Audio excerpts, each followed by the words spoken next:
now you say, it'd be great to have a training on this, email CMAP because odds are that they can set up a training to help you guys with that. Tomorrow, Felicia Burton's talking about the Illinois Accessibility Code. That's another presentation that is solely out of comments that we got from earlier presentations on this. So if there's something that is really bothering you when it comes to ADA, reach out to CMAP, let them know, because they can probably set something up to help you. Okay, is that better? Fan. Oop. The joys of recording. Okay, I think we're good. I think we're just going to kind of get started. The start of this is just introductions anyway. So my name is Travis Helmkamp. I am a project manager at Oates Associates. We are a consulting engineering firm that for the last, I guess, 14, 15 years now, ADA transition plans and accessibility has been 90% of what I do. Kind of started off by accident and really, found that it's an opportunity to truly impact your community. So that's sort of my background. ADA transition plan wise, I've done them from communities of 5,000 to 300,000. The other part of my job is developing plans for federally funded, IDOT funded roadway projects. So sort of that's my experience. Also with us today is Nick DeYoung.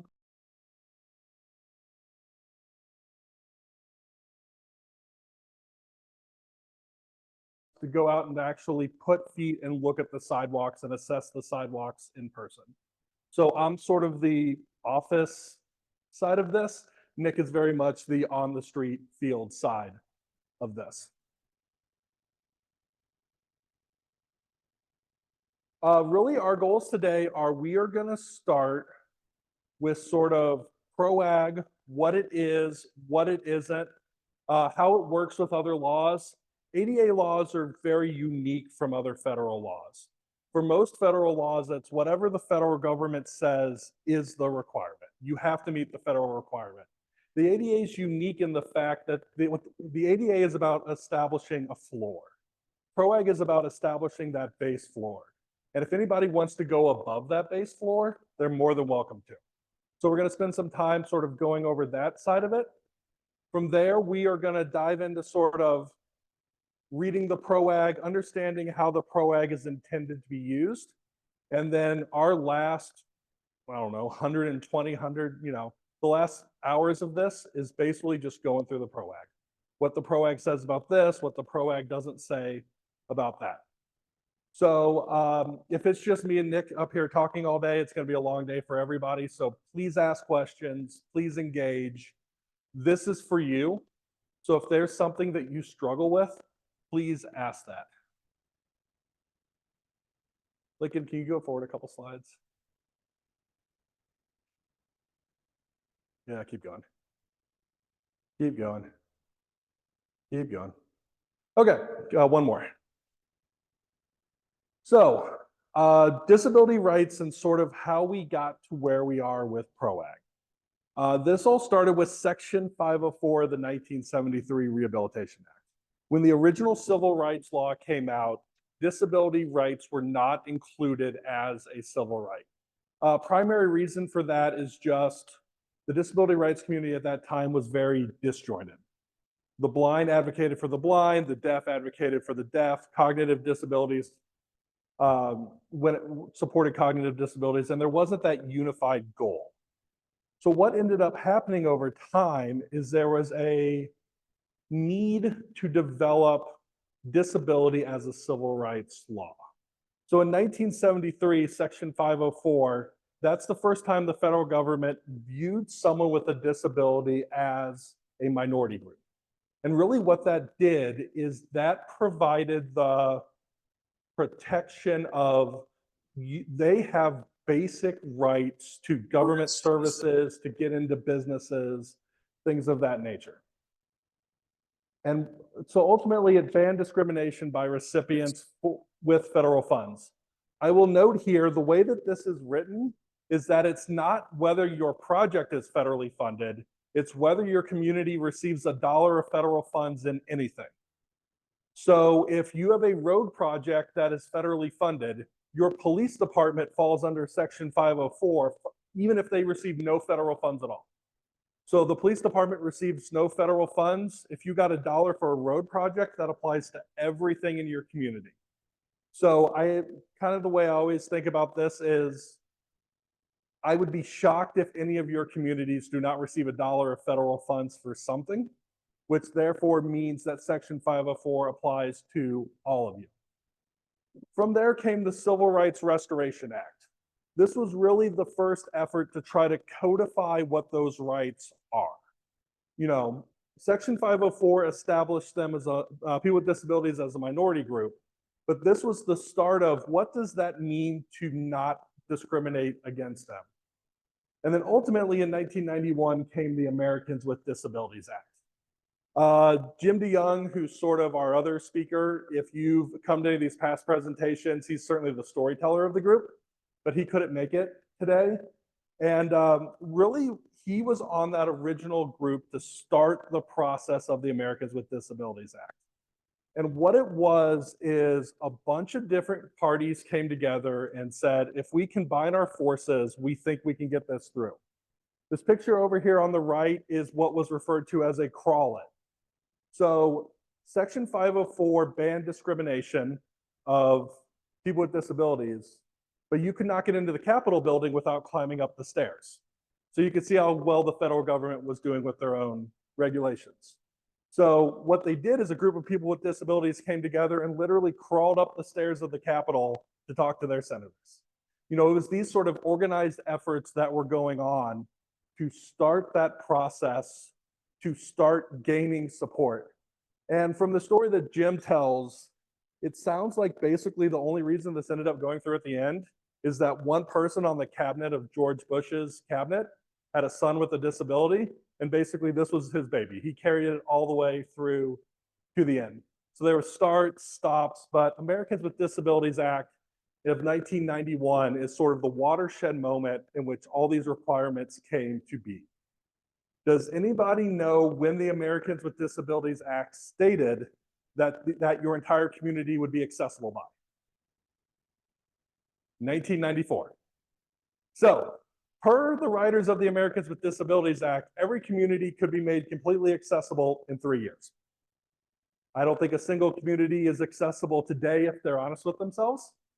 So, even though the Americans with Disabilities Act has that date on it, what it really has is that ongoing requirement to meet accessibility.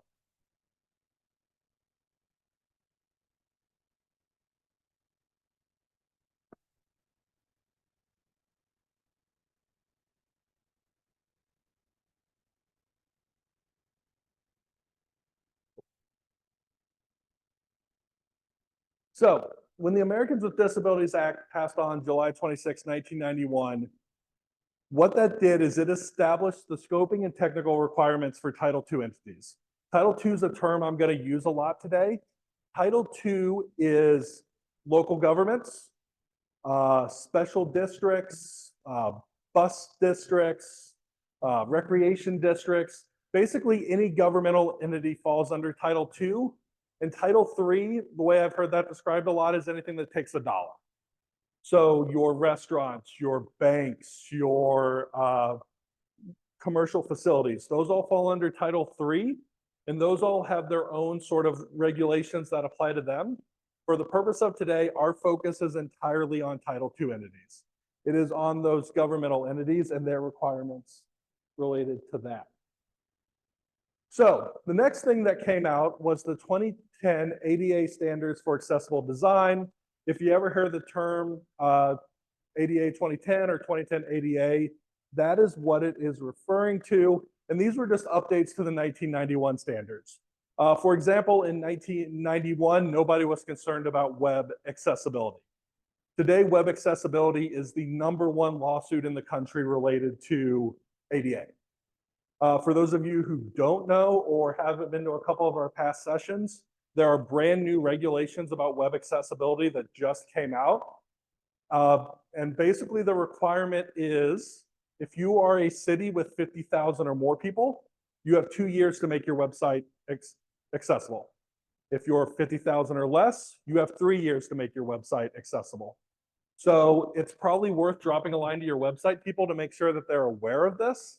Because if any of us have ever gone through a website rebuild, that's not a 2-month process.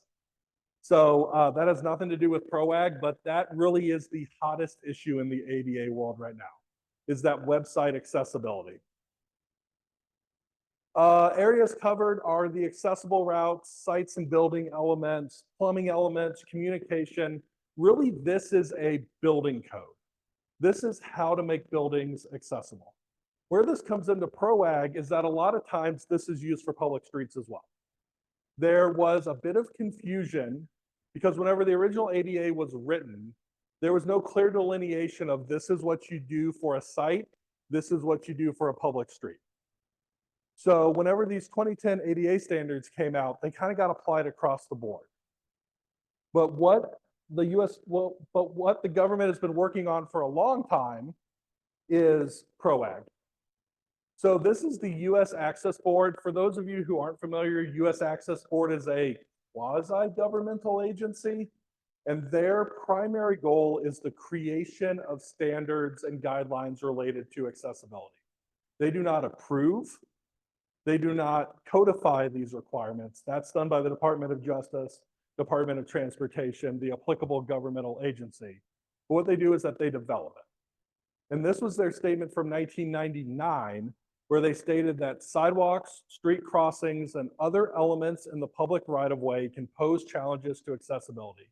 The board's ADA and ABA accessibility guidelines focus mainly on facilities on sites. ADA is the federal government's version of the ADA. So ADA applies to non-federal governmental agencies. The ABA, or Accessibility Barriers Act, that's what applies to your federal courthouses, your military facilities, things like that.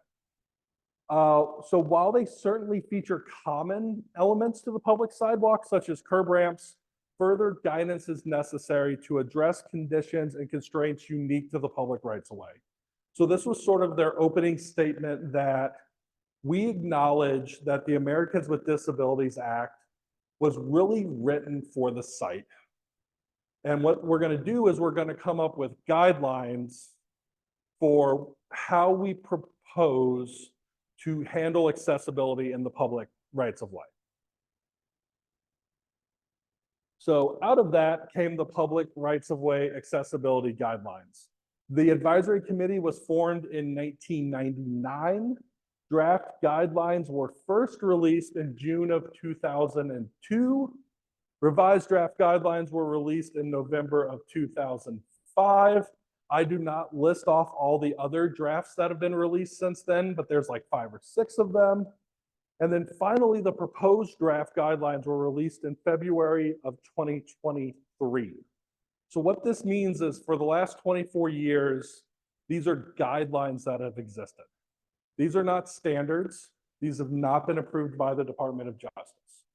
So the question that always comes up is, what is our justification for using these guidelines? We have federal standards over here, the Americans with Disabilities Act, and then we have Prowag, Public Rights-of-Way Accessibility Guidelines. So that's a conversation that happens a lot, is how do we end up using guidelines whenever we have these standards that exist? Oh, missed something here. So final rule on this was issued August 8th, 2023. And really what that final rule means is this is what we are sending to the Department of Justice for their approval. From the last I've heard, there is cautious optimism that this will be turned into standards by the end of the year. But I'll throw out the caveat of it's an election year and sometimes things don't happen in an election year. So they are hopeful that it'll get passed as standards. But if it doesn't get passed as a standard, it'll go back into the cycle again, continue, repeat. So, if anybody is interested, and this presentation is out on the website, this will be out on CMAP's website. They put out a document, because I know somebody asked the question of what are the notable changes.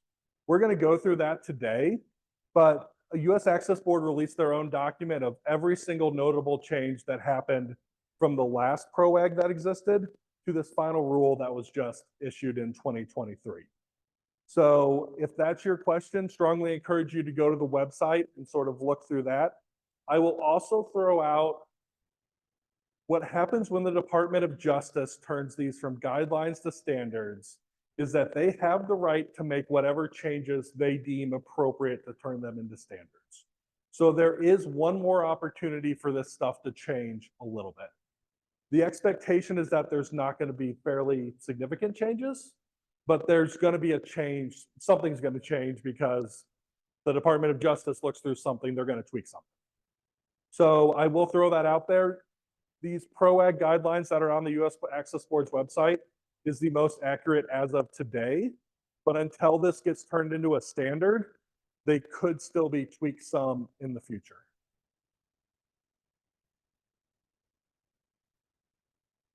So for PROAG, the question becomes, why do we use PROAG? Why is PROAG sort of the accepted standard whenever it's still a guideline? A couple key reasons for that. Number one, it is listed as best practices by FHWA and the US Department of Transportation. So even though it is just a guideline, both governmental agencies have come out and said, we consider this to be the best accessible design for public rights of way.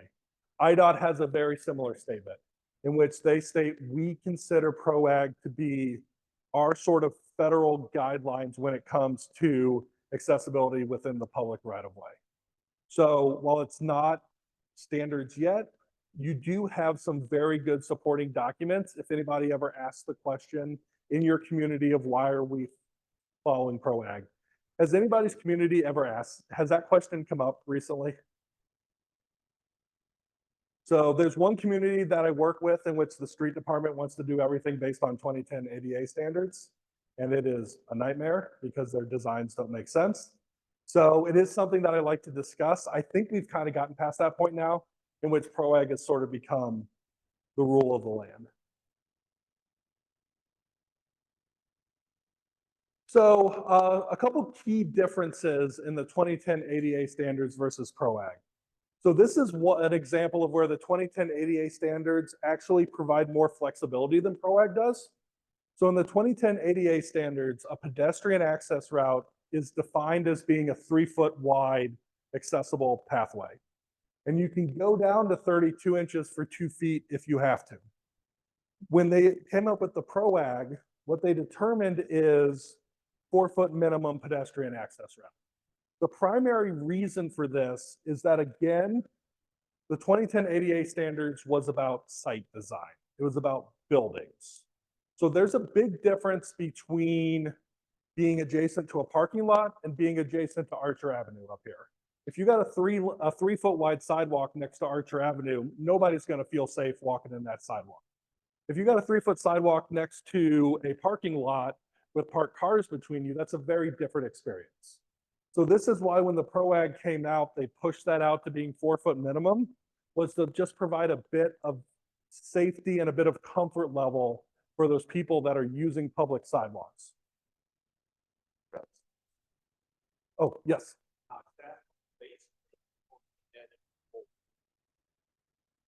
Oh, for the 4-foot dimension down here, that is from the edge of whatever is sticking out of the ground.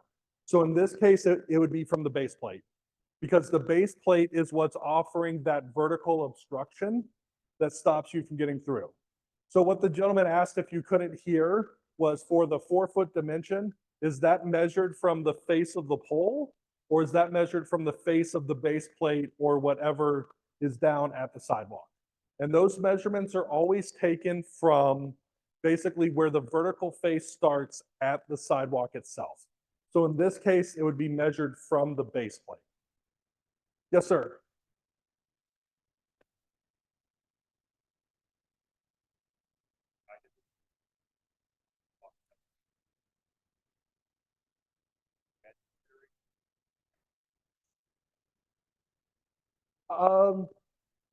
In this particular case where it's just a spot situation, I think you're probably fine. If it's something where that's, say, a retaining wall, then I would be hesitant to say, yeah, you got your 4 foot, but is that a functional 4 foot? And that's really, Borja does a really good job of talking about this at the beginning. These are the minimum standards. It's really important to think about how somebody's going to actually use your system. Because you can have a pedestrian system that meets every single standard that it needs to meet. But that doesn't mean that it is a comfortable, enjoyable, safe walking path for the users. So I think that's a really good example of, yes, it might meet the minimum standard, but are you providing the best quality product for your users? I would argue that you're probably not.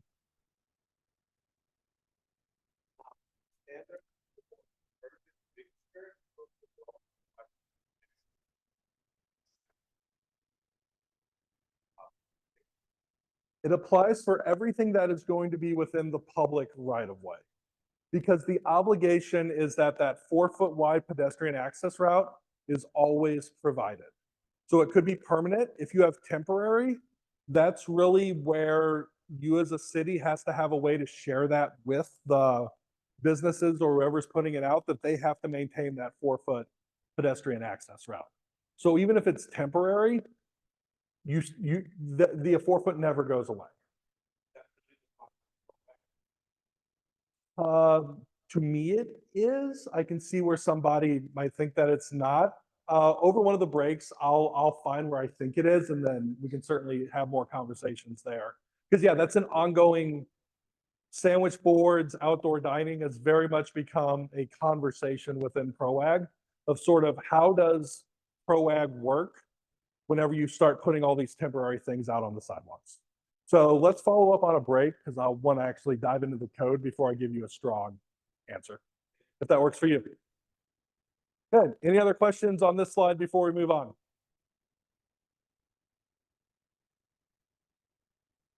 So sidewalk grades. This is probably the biggest advantage of Prowag that exists.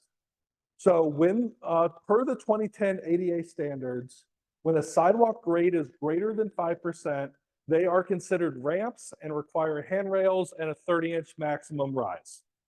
So the way that the 2010 ADA standards works, this is a town along the Mississippi River, and this road's probably going up at about a 14% grade.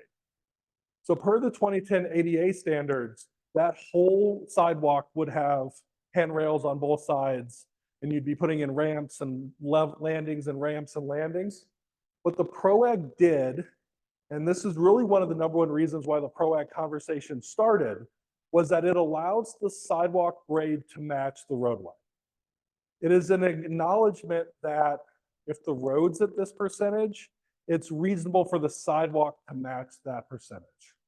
I don't know if any of you have ever seen sidewalks that are the 5% level landing, but they're not a good walking experience for anybody. Because what you end up with is sidewalks that are either above the road or below the road. They inevitably hold water, ice, and really what you get is not sort of a natural walking movement. So this is probably the number one advantage that we get out of Prowag.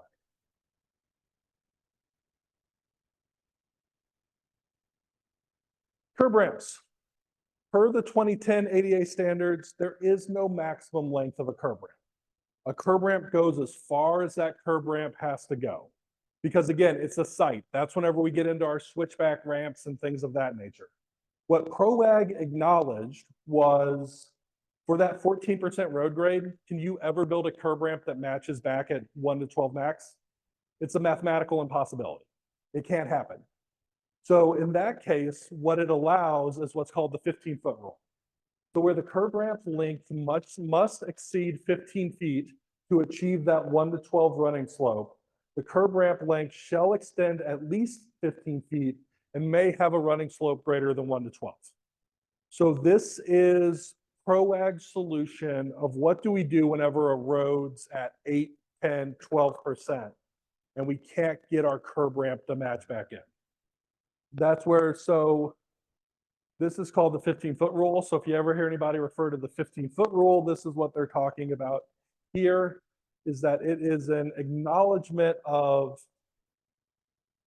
because if you imagine someone being in a wheelchair, I don't know if any of you have ever gotten a chance to go on like a wheelchair field trip in which you go out and actually use the pedestrian network in a wheelchair. 1 to 12 is incredibly difficult to stop with a wheelchair. And if you imagine that 1 to 12 slope for 50 feet, by the end of that 50 feet, you are flying. So that's really why it's there, is even though that 15-foot is steeper, what that is that's a far more usable experience for somebody in a wheelchair than being set back 50 foot from the intersection and basically just flying down there and then trying to slam their brakes.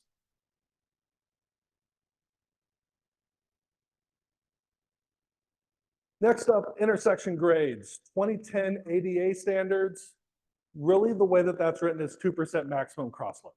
If you're going to put in a crosswalk, 2% maximum crosslope. Again, what Prowag included was that acknowledgement that there's a very good chance that the road was here first. So it's what it allows is, first off, at mid-block crossings, you're allowed to match the roadway grade. So if you're putting in a mid-block crossing and that road is falling at a gradient of 6%, now the mid-block crossing is allowed to also cross at 6%. And for yield or nonstop controlled crossing, they let you go up to a 5% maximum cross load. I will note here, this is where IDOT sort of changes things up on us a little bit. This is the Prowag rulings of this. IDOT has more stringent requirements, so we'll get into that later. But this is where, yes, today's training is all about Prowag, but it is also incredibly important that you know where IDOT varies from Prowag. Because I think that's a later slide. Oh, yes, sir. Only streets. Yes, this is a public right-of-way. Nope. Oh, no, yes, that's 2%. That's got to be 2% maximum. Yeah, this is referring to where two public streets come together. So yes, for those of you who didn't hear the question, the gentleman asked, does this apply for driveways as well? And no, driveways is always that 2% maximum cross slope across the driveway. Oh, yes, ma'am.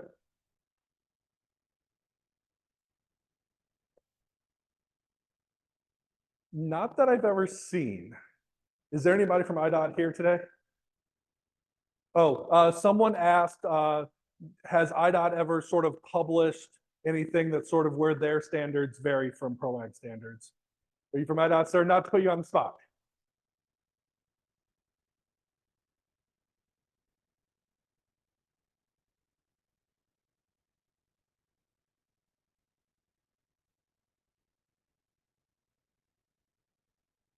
And I think all of you have most likely been reached out to IDOT about submitting your ADA transition plans.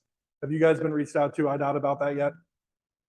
If you haven't, you will be at some point. So IDOT hired a consultant to sort of do statewide ADA training. So I would encourage you to reach out to your IDOT liaison to suggest maybe as part of this training, that'd be a really good thing to offer, because that might be something that they can incorporate into their future training sessions, because IDOT is going to offer, that's my understanding, is that IDOT's going to offer statewide training in the future on this. So no, I think it's a great idea. I tried to take on that task myself, and at one point it's like, I am not here to speak for IDOT. So to me, that kind of needs to be led by IDOT and what they consider to be the most important.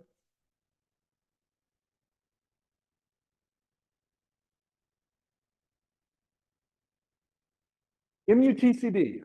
Where MUTCD comes into the world of ADA is when it comes to accessible pedestrian signals. Or I will say that used to be the case. With the final rule, what the Prowag did is that it took every, Prowag used to reference and say, go to MUTCD for what a pedestrian push button looks like, for what a signal head looks like. That's all been incorporated now into the new Prowag standards. So MUTCD used to be the place that you go. Now Prowag is the place that you go for anything related to accessible pedestrian signals, signalized intersections, anything of that nature. Sat through a MUTCD update in December, and there's an acknowledgement that these new Prowag guidelines exist. They're not really sure sort of how they're going to incorporate them in yet, because MUTCV still has all their own pedestrian push button standards, and nobody's gone through and compared the two versus each other yet. So if you are dealing with accessible pedestrian signals, go to the Prowag. That is the most up-to-date, the most current standard guidelines and requirements for accessible pedestrian signals. I will also add, this is another example of make sure that you're meeting IDOT as well. IDOT is very consistent with the Prowag, but this is another case in which if IDOT requires anything more stringent, you fall under IDOT. So I already talked about this a little bit. Why follow the guidelines? Again, that link right there is FHWA's position on why to follow Prowag. So if you do ever find yourself in the argument, I would suggest sort of saving that link. And to me, that is the best backup that exists of why we follow the standard. Recommended for local public agencies by IDOT, that's BLR section 41601. And really what it includes from the 2010 ADA standards are those changes that make it work better for the built environment for public sidewalks. And I think this is really important. You have to commit to one set of requirements. What we can't, what part of the lawsuits have bared out is that you can't say, I follow Prowag 99% of the time, but this makes my life easier here, so I'm going to follow the 2010 ADA standards. If you're going to follow Prowag, you're committed to Prowag from a federal level. You can't sort of jump back and forth and say, well, 2010 makes my life easier for these three things, so I'm going to follow the 2010 standards. But my road's at an 8% grade, so I'm going to follow Prowag here. And really sort of the best way to be consistent with the IDOT requirements, the Prowag sort of federal government requirements, is just stick to Prowag. This is another sort of side point. It is worth looking at your code of ordinances, if you haven't looked at your code of ordinances, for what you require accessibility-wise in your city. Because when developers come in, and if your code of ordinance says build everything to the 2010 ADA standards, but you compare everything versus Prowag, how does that work whenever it comes time to accept that new work that's been done in your city? You know, they've built sidewalk that has 3-foot clear zones around power poles because your code of ordinance says this is what you're supposed to build to. But you as a city say, we want to follow Prowag for all our public rights of way. So now you're accepting something into your system that already doesn't meet the requirements of what you want your system to meet. So it is worth taking that second to look through whenever developers do work in your city. What do you expect them to do?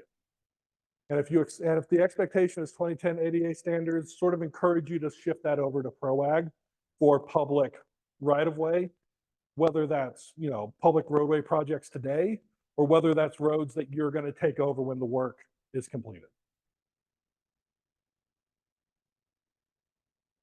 So that's sort of the end of our section on the federal standards side of this. Before we move on to state standards, anybody have any questions on the federal side? Not seeing any, we will move into the world of state standards. So the state of Illinois has what is called the Illinois Accessibility Code. And what this is an overarching document that is related to anything that is constructed within the state of Illinois. This is modeled after the 2010 ADA standards, but it has several key differences in it. This is not really applicable to public right-of-way, but if any of you guys also get involved on the facility side of your city, I really want to bring this up because where this varies from the 2010 ADA standards, the Illinois Accessibility Code trumps if it's more stringent. So this is not specifically Prowag related, but I do want to bring this up. And the way to think about this is whenever you review the Illinois Accessibility Code, anything that is in italics is different than the federal standards. So the Capital Development Board has gone through and identified everywhere where they require something more stringent than the 2010 ADA standards do. So certainly look at the whole thing. If you ever come across anything in italics, know that that is incredibly important, because that is the state of Illinois saying we consider this to be more accessible than the federal government does. So that's just sort of my plug for the Illinois Accessibility Code and the best way to read the Illinois Accessibility Code.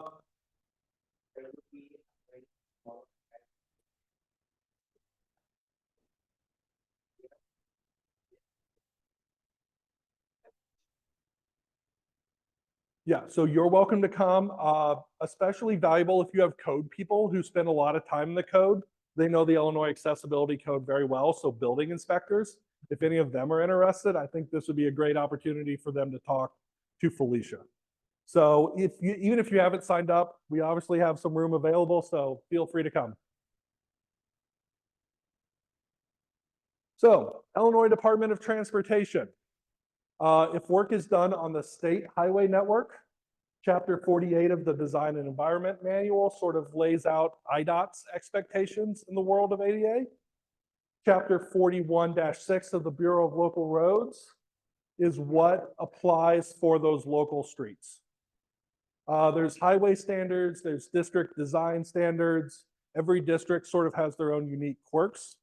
So I would suspect most of you guys are probably District 1, but we probably have some District 2 here as well, I would think. So just something to be aware of. As you start to do work on federally funded projects, as you start to do work on the state right-of-way, all this comes into play. In which, and I guess now's as good a time as any for the conversation, the way ADA reads specifically is if anybody has a more stringent standard, that standard becomes the requirement. So if Prowag states 4-foot wide sidewalk, but if IDOT comes back and says, if you put sidewalk behind the back of the curb, it has to be 7-foot wide, that is a more stringent standard. That is raising the level of accessibility. And now that IDOT standard trumps the Prowag standard. So it's a bit of a quirk of the accessibility rules. 99% of what we do in life, whatever the federal government says is what we have to meet. For accessibility, they allow anybody to have more accessible standards. And that includes the local communities. If you as a local community want to set a higher standard than Prowag, Prowag says, great, go ahead and do it. You have to meet our floor, but you are more than welcome to go above our floor if you desire to. So with that in mind, more than welcome to, but you have to make sure that you're meeting that minimum requirement of Prowag.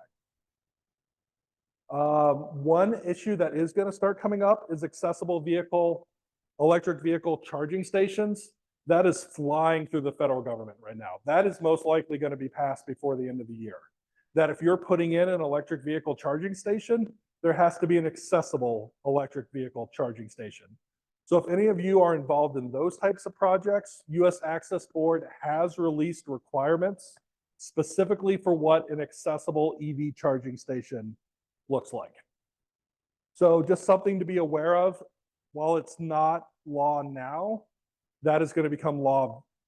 I am more confident in that passing than I am Prowag passing by the end of the year. I always like to tell this example. It is a parking example, so not directly tied to Prowag, but I think it's a good example of where good city desires can sometimes contradict with the federal and state requirements if you're not careful. So we worked with a community in Missouri who in the 1980s was passionate in providing accessible parking spaces. ADA was not passed yet, but they had a very progressive council and they said, we want to provide accessible parking spaces. So they came up with their own parking table. For our city, if you have 1 to 20 parking spaces, you have to have, 1 to 30 parking spaces, you have to have 1 accessible spot, 30 to 75, 2 accessible spots, so on and so forth. Then the 1991 ADA standards came out, the Illinois Accessibility Code came out, and the number for both of those is 1 in 25 parking spaces requires an accessible parking space. And then 25 to 50 requires 2. So what happened is they got in a fight with a developer because the developer said, we built to your standard. What else do you expect from us?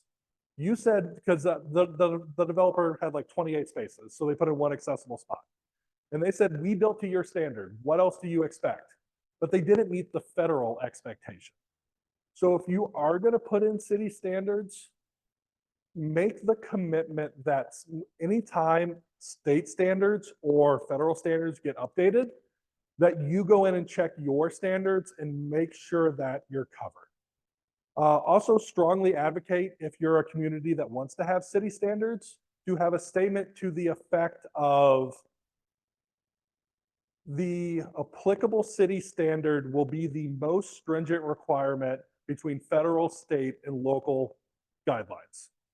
Just a bit of a catch-all if you don't happen to catch it, just something in there that puts it back on the developer to make sure that they know, even if we haven't updated it yet, you are the one responsible for making sure that you meet federal and state.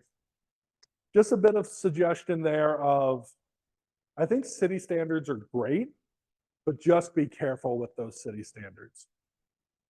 Another statement on city standards, do any of your code of ordinances reference and say that everything has to be built to meet IDOT standards?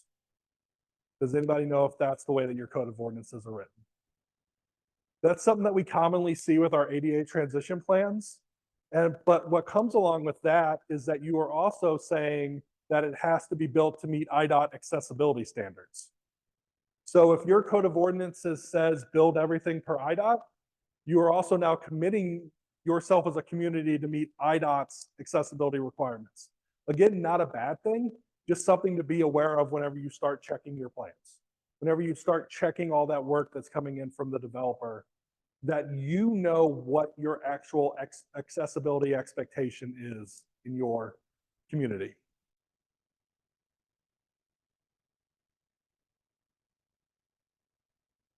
So for the Americans with Disabilities Act, it specifically states in the Americans with Disabilities Act that whoever is reading the Americans with Disabilities Act is required to ensure compliance with all codes.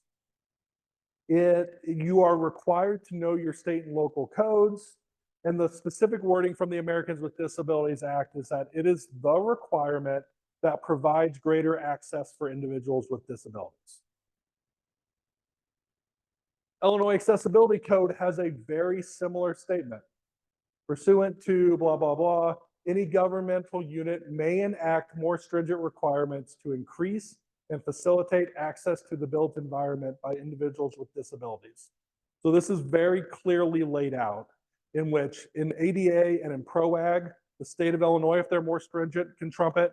Your local codes can trump it. And for state requirements, your local codes can trump those as well.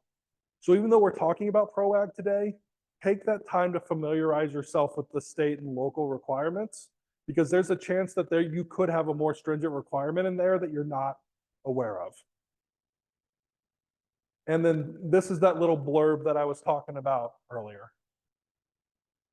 And really what it's designed to do is protected instances where federal or state standards are enhanced. So the big question becomes, how do we compare all these standards? You guys are awesome. You signed up for Prowag training. And in the first 50 minutes of this, I managed to tell you that there's 2 other standards that you have to know along with Prowag standards. So then the question becomes, how do we compare all these standards versus each other? And sort of, this is where we have a break built in. So I actually think we're going to keep going. We've only been going for 50 minutes so far. But before we do that, does anybody have any questions specifically about sort of federal, state, local standards, and any questions about how they all work within the public right of way?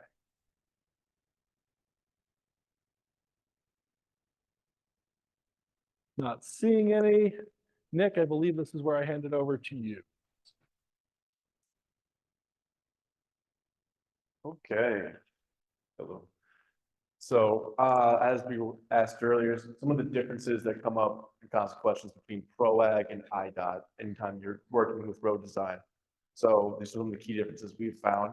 So with IDOT standards, we have our chapter and our section over on the right side, but we have a summarization on the left. So for typical sidewalk width, it's gonna be 5 foot according to IDOT. That's with a 2 to 3 foot buffer space. I mean, from back of curb to edge of sidewalk, you have 2 to 3 feet with a 5 foot sidewalk. And if there is no buffer area, you have a minimum of 6 foot that you need to meet. But at an absolute minimum of width, it's gonna be 4 foot. As compared to our new Prowag, it's gonna be 4 foot minimum exclusive of buffer zone or buffer area. So we need to know that if you're gonna be following IDOT, you're gonna need to go extend further and have a 5 foot sidewalk. Or following Prowag now, 4 foot is all you're gonna need to match, regardless if you have a buffer area. It's always suggested, especially on major highways like this outside, if you're gonna have a buffer area, it's always a safer option. So to follow that 2 foot buffer area with a 5 foot is preferred. And we have 6 foot here. I believe you might have to answer this. Has IDOT gone to 7 foot behind back of sidewalk yet? So yeah, so that's another, so even though we have 6 foot, there's conversation about 7 foot. So again, everything's always changing a little bit. Landings is constantly a question I find out in the field that I come across construction. When do we need a level landing? First thing to talk about is what's the level? Level is 1 to 48 or 2.1 in all directions for cross slope and run slope. Under the IDOT standards, a level landing is going to be required at the top of every curb ramp, regardless of its surrounding areas. So you can see from this little graph on the top, we have our ramp leading up to a run slope onto our grade out area, which is technically called our level landing area. Under Prowag, though, where there's a change of direction, so when there's 2 intersecting sidewalks requiring someone to change direction to access the curb ramp, that is when a level landing is actually required. Otherwise, as we just talked about, the running slope of the grade of road, that under Prowag, you'll follow the grade of road, but obviously 2.1 max cross slope throughout your sidewalk. So that's the difference between Prowag, which makes it much easier to kind of build into existing area. If you're gonna build a new ramp on Prowag, you're not gonna need that stair step assistance where you're eventually gonna need to match back in the road grade causing any stream. But the question here is which one of those is more stringent? Because that's the question that we're asking ourselves here is which one of these is the most stringent? The IDOT. IDOT is the most stringent here. So this is, I think, oh, yes, sir.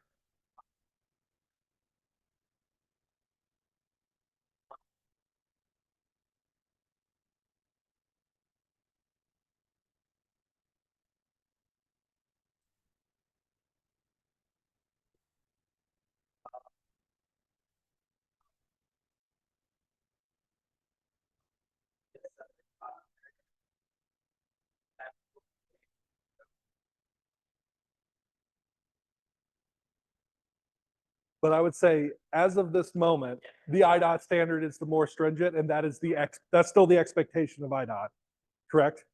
So yeah, I mean, I think it's fair with new Prowag coming out. IDOT's obviously going to look at everything, but as of this moment, that IDOT standard is the more stringent.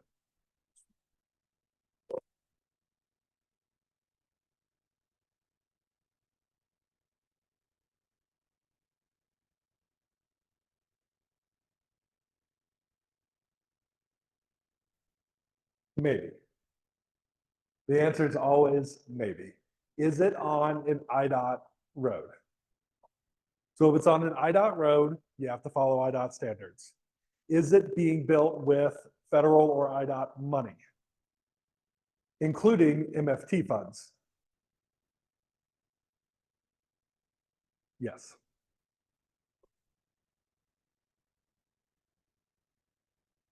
So that's the way I've always interpreted it, is that the MFT funds come through IDOT. So therefore basically, since it comes through IDOT now has a stay in the accessibility requirements for it. Do you agree with that interpretation? So if it's truly being built with your own fund, oh, yes, sir.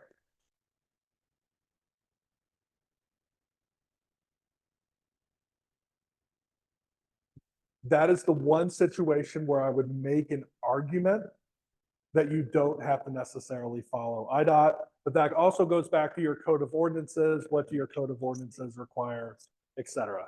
But if it is your MFT that is being distributed, that money is coming through IDOT. Yeah. Yeah, if you want to take the time to clearly separate that out, and again, that's that question of, do you want to be fighting that fight in the future? There might be a situation where it's worth it. But at the end of the day, is that a fight that you want to be fighting? Maybe, maybe not. Any other questions? Move on. Alternate routes. For the IDOT standard for pedestrian circulation path, PCP, temporary closing or alternate pedestrian access path is going to need to be marked and provided according to IDOT. Where Prowag differs is it's giving a notice block ahead or a heads up before you enter the area that's going to be closed off for a basically end zone to your pedestrian access route. So Prowag signs identify alternate pedestrian access routes provided in advance. When it says in advance, it's not giving 100-foot or a certain length. This is where you're going to need to understand the circulation path that you're altering. You need to go back a block, maybe it's 2 blocks, it could be a quarter mile away, whatever it is, they're giving you heads up in a sign that says that this block or this access route is going to be ending at a certain point. So you give an option to use a different circulation path. So what IDOT just has, you see a sign right before you hit it. Prowag preferred that you give them a notice before you go down this path. So let's ask who's more stringent in this case. Yes, so then what would you find more stringent? You would find that Prowag here is now having you require to do a bit more. So you need to follow Prowag to give them a notification a block away, again, an advance notice of pedestrian access route being blocked off. And finally, we're going to go on to street and pavement markings. So for IDOT, you see this little menu parking, accessibility parking, that the aisles and designated pavement marking areas should be supplemented with blue pavement markings. So that's your blue parking markers, that's your blue aisle access that you're seeing on most of your parking spots throughout your cities, or the projects you're working with. But for Prowag, there's no mention of certain type of color painting. So if you all have all yellow parking marks out in the parking lots that you have, it doesn't need to be just a blue area. So there's no specific paint type that you can need. But again, if your city ordinance is coming in and saying that you want a certain type of parking, you want all blue or all white or all yellow, then you would follow that stringency. Again, who would be more stringent here? You would say IDOT. If IDOT's requiring it, Prowag's not, you need to step up and need to do blue parking marks. After this, we're going to lay out Prowag. Yeah, let's take a break. Okay, so we're going to take a 15-minute break here and we'll come back, let's say at 10:15.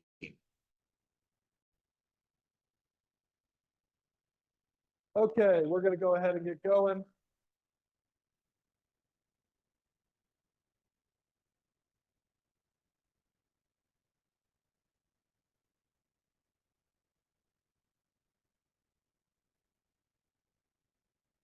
I will note that that is not the exhaustive list of IDOT versus Prowag sort of stringent conversations.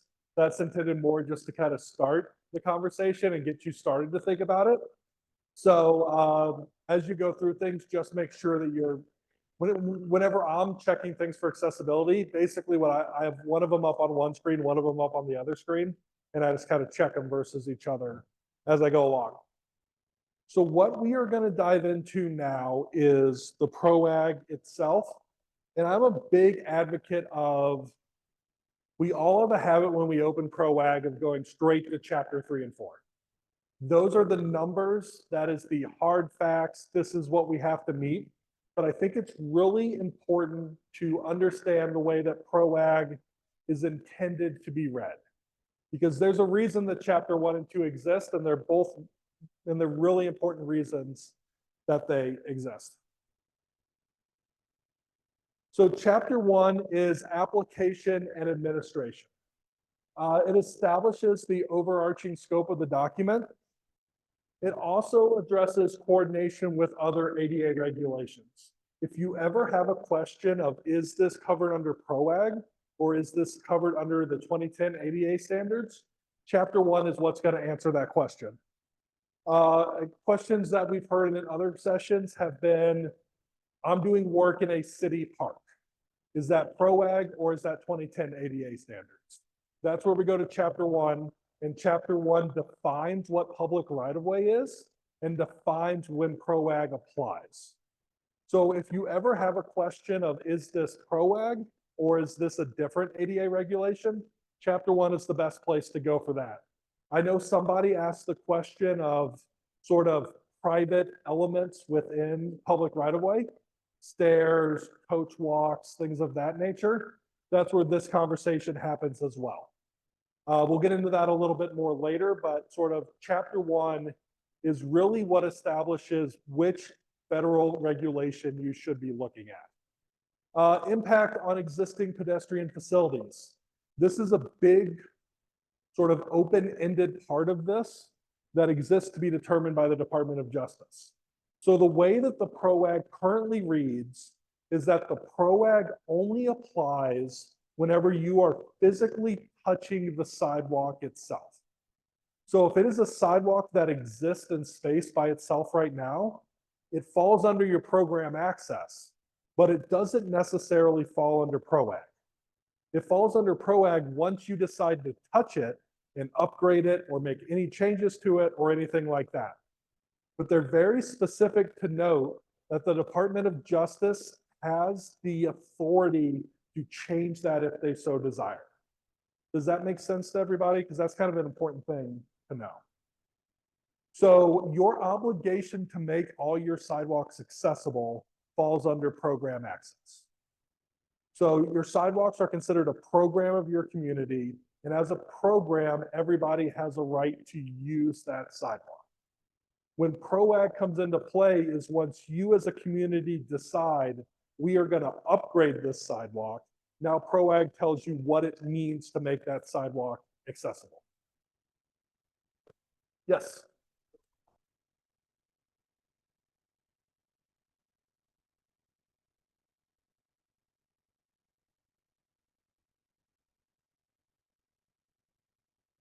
So the question that was asked is, how does this work with maintenance if you are going to do, say, 1 or 2 slabs and repair those? The way that it reads today, your scope of work is limited to those 1 or 2 slabs. So you are fine to replace those 1 or 2 slabs. You make those accessible, and then you have your kind of transition panels beside it. But this is where they leave open the caveat that the Department of Justice could change this. Because they could come in and say, we consider maintenance to be, you have to do a minimum of 100 feet or whatever, however they decide to word that. But the way that it's written right now, you are correct. It's limited to the area that you are working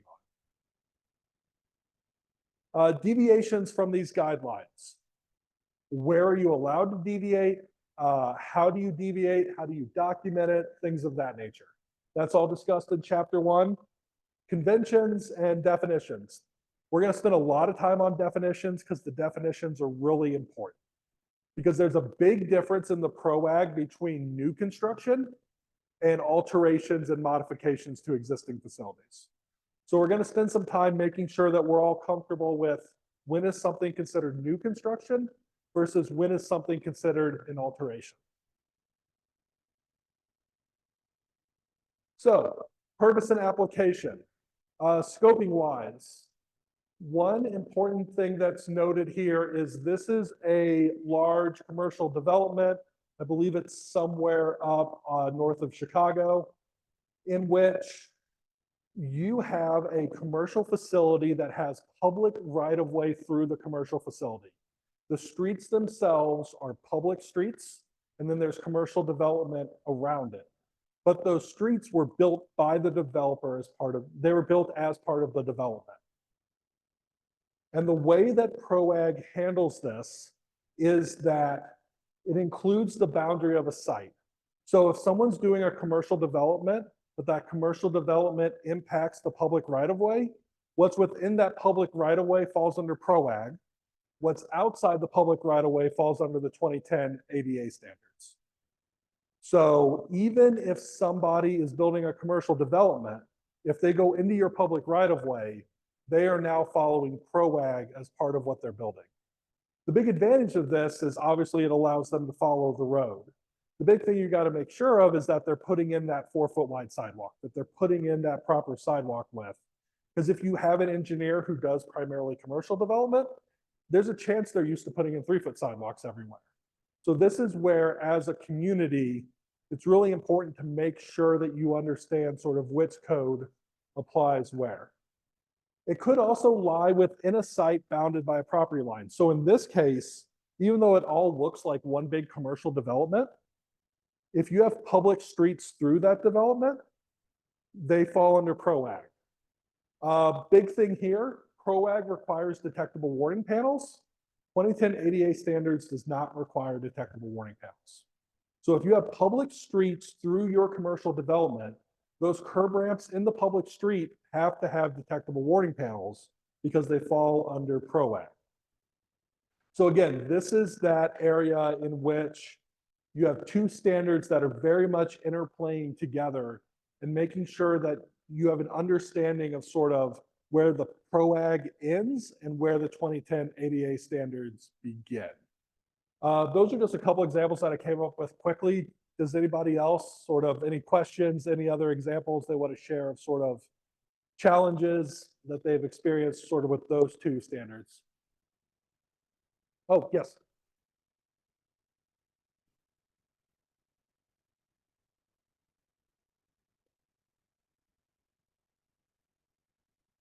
The question is, can you require developers within their commercial site to follow Prowag?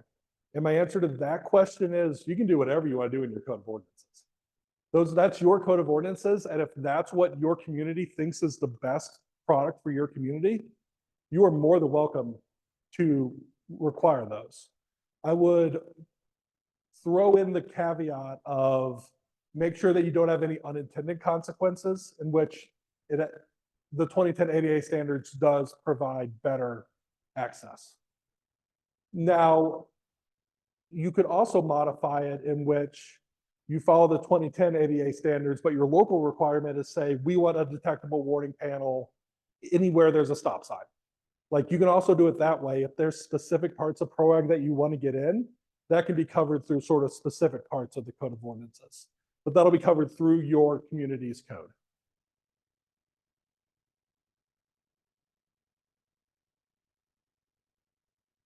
Convention. All dimensions are subject to conventional industry tolerances. This is a really important conversation because whenever we design anything to the max, you know, if we say we expect our cross slopes to be built to 2%, then the contract, it comes in at 2.2 and the contractor's like, that's industry tolerances, that's fine. Like, there's nothing against that. Prowag specifically covers this because industry tolerances do not apply with ranges with specific minimum or maximum endpoints. So since that says 1 to 48 max, there's no industry tolerance outside of that 1 to 48. That's why what you're seeing a lot nowadays is a 1.5% cross slope, so that you don't get in those arguments over industry tolerances.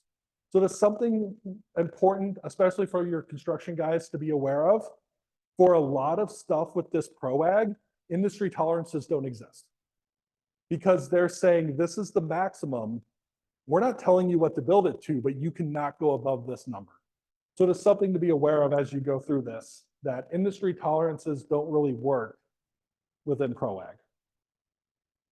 Calculations of ratio or percentages, those always round up to the next whole number.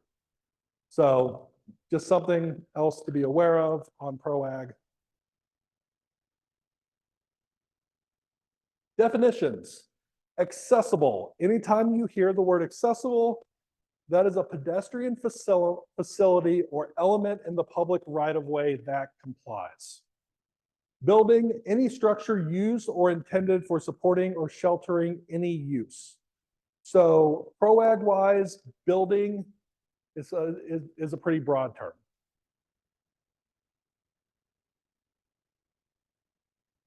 Pedestrian facility, a structure, route, or space for pedestrian circulation. Public right-of-way, public land acquired for or dedicated to transportation purposes. This is the answer to that parks question. Parks don't fall under Prowag because parks are not dedicated for transportation purposes. This also applies for your bike trails, things like that go off public right-of-way. Those fall under a different standard than Prowag. Those fall back to the 2010 ADA standards. And then for bike trails, there's a whole nother bike trail standard that exists. So if you have a bike trail on the public right-of-way, that falls under Prowag. If you have a bike trail that cuts through, say, an old railroad bed or something like that, that falls under a different ADA standards. So I can't give you a clear-cut answer as bike trails are always this or bike trails are always that.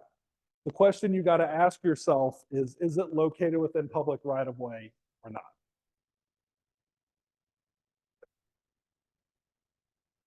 Alteration, a change to or addition of a pedestrian facility in existing and developed public right-of-way that affects pedestrian access.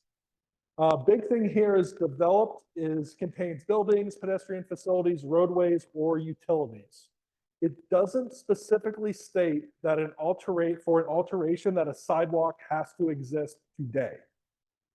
If you are adding a sidewalk to a roadway where a sidewalk doesn't currently exist, that is still within developed public right-of-way, so you can consider that an alteration.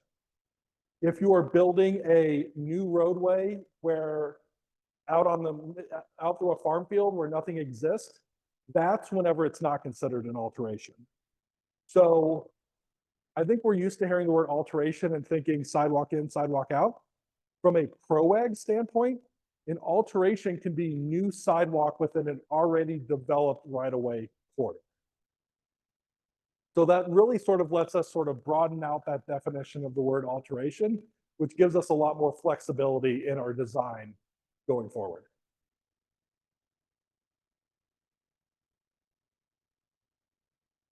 Curb.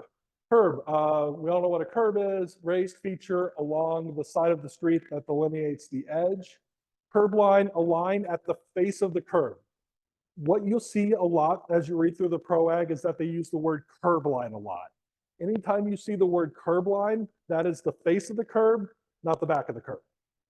So that could save you 6 inches here or there whenever you're really getting squeezed on something. But anytime in the Prowag you read the word curb line, that is the line at the face of the curb, not the line at the back of the curb. So we'll have some more definitions as we get into specific things, but those are sort of big picture definitions that we're going to use throughout the rest of this to kind of talk through how Prowag's telling us things have to be done. So chapter 2 is the scoping requirements. My big soapbox here is always start on chapter 2 of Prowag. You do not know what you have to do in chapter 3 and 4 until you read chapter 2. And really what chapter 2 does is almost all the time, it saves you. Chapter 2 is here to help you whenever you have design challenges. Because chapter 2 is what gives you exemptions. Chapter 2 is what acknowledges the challenges of the built environment. So if you just start on chapter 3 and 4 is all about brand new construction. In a perfect world, this is what a perfectly accessible sidewalk looks like. Chapter 2 is what acknowledges the challenges that exist in the built environment. So if you're ever wondering, I can't do this, do I have any exemptions? Chapter 2 is where you go for that. So it establishes all newly constructed or altered portions of an existing facility shall comply.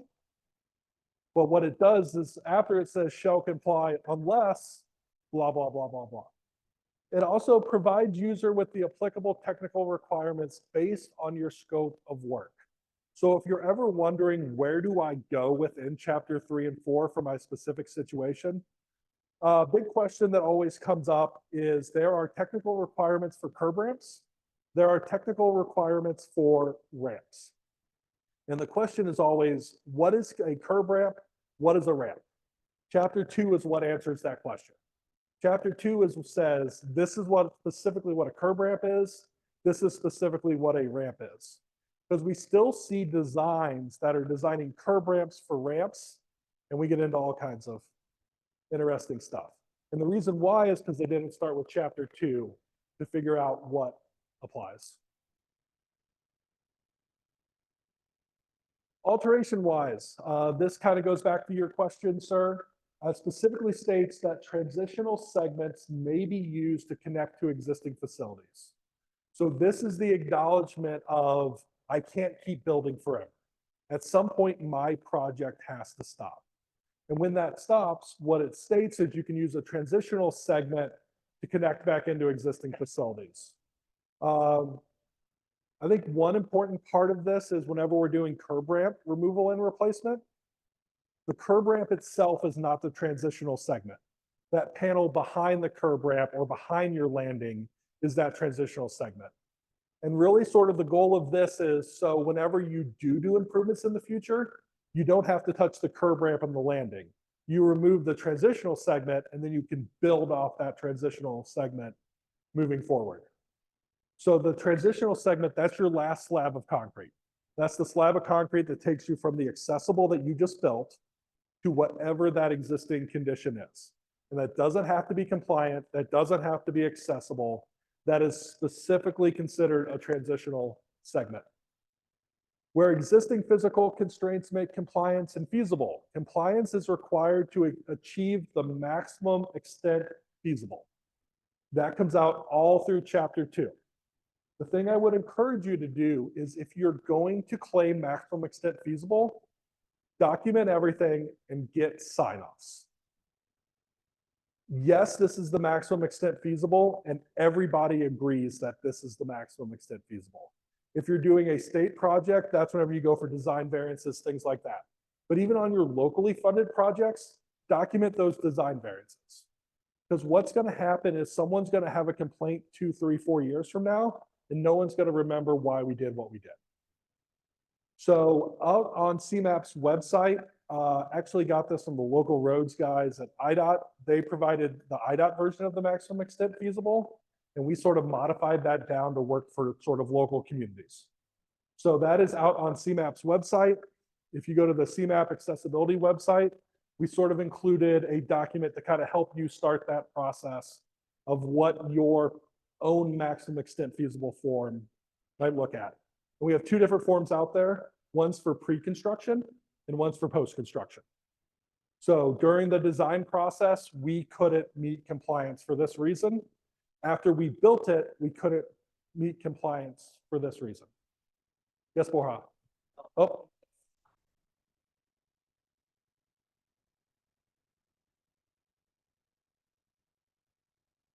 Yeah, so if you go to CMAP, the ADA side of CMAP's website, and you click on module 2, basically at the bottom of that is a Word document and a PDF of those forms.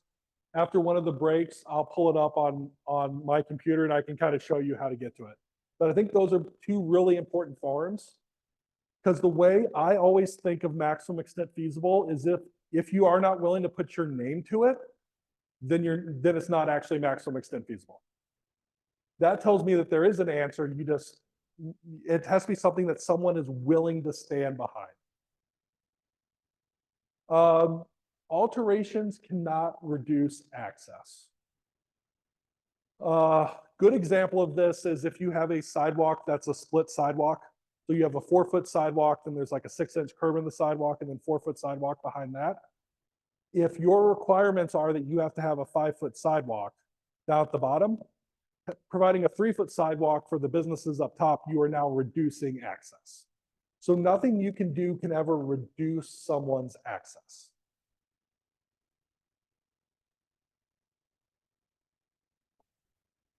Qualified historic facilities. This tends to come up every once in a while. So when the guidelines threaten or destroy historical significance, compliance is required to the maximum extent feasible. The big thing I want to warn you about here is that the local community is not qualified to make that decision. That has to be determined by the state historic preservation officer or advisory council on historic preservation. So you as the engineer cannot say this is historic, so we're not going to touch it. You have to go to somebody else for them to make that determination. So it is possible if something is historic, you can get that maximum extent feasible determination, but know that you're going to be coordinating with somebody else to get that determination. Yes, sir.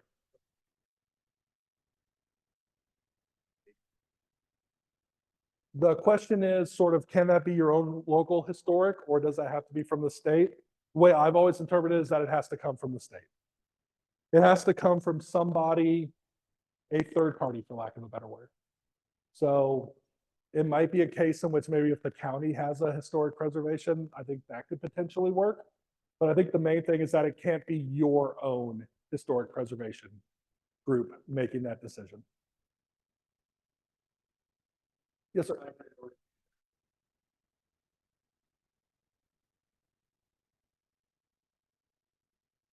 So the question is, if the site has already been determined to be a historic site, does that count, or do we still have to go through the process? I would encourage you to go through the process, because the question is the work that you're doing actually impacting the historic nature of the site? So if the site's historic, but it's just a public sidewalk in front of that site, is the sidewalk part of the historic, or does it just happen to be adjacent to a historic facility?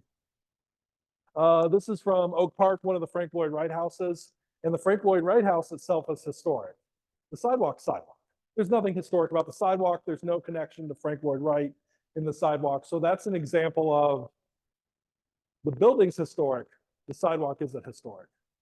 But if it's a situation in which it's a historic district, now you're into a different conversation, because the public right-of-way itself is part of the history of that neighborhood. Think sort of old cobbled streets and how curb ramps work with those old cobbled streets. That's probably the most relevant example of where you can get state historic preservation involved. So chapter three is the technical requirements. Basically, chapter 2 guides you to these. Chapter 3 is the technical requirements. We're going to go through all of these individually, but really sort of each section, it's broken up by section. So 302 is all about pedestrian access routes. 303 is about construction. 304 is about curb ramps, so on and so forth. So as you read chapter 2, it'll say, refer to R304 for curb ramp requirements. Continuing on, then chapter 4 is what's called supplemental technical requirements. So this is more related to the things that go inside your pedestrian right-of-way. This is where signs are covered. This is where reach ranges are covered, ramps, stairs, things of that nature. Those are all considered supplemental technical requirements. So apply the same as the technical requirements, just sort of unique in and of themselves. So updates to Prowag. I wanted to cover this first. I will say if you have questions, please ask them. The answer might be that it'll be covered in more detail later on. But these are sort of the big picture updates that happened with when the new Prowag came out. First thing you will notice with the new Prowag, advisory language has been eliminated. If you spend any time with the old Prowag, there was a lot of conversation about you should do this, you should consider this, things of that nature. That's all gone now. So some advisory has been incorporated into the final rule. Some advisory has been taken out. But what you're not going to find anymore is advisory language, because that's not how standards work. Standards are standards. And then chapter 2 has the exceptions. So if you want more information about this, let me rephrase that a little bit. So what they're going to do now is guidance is going to be provided on the Access Board's website.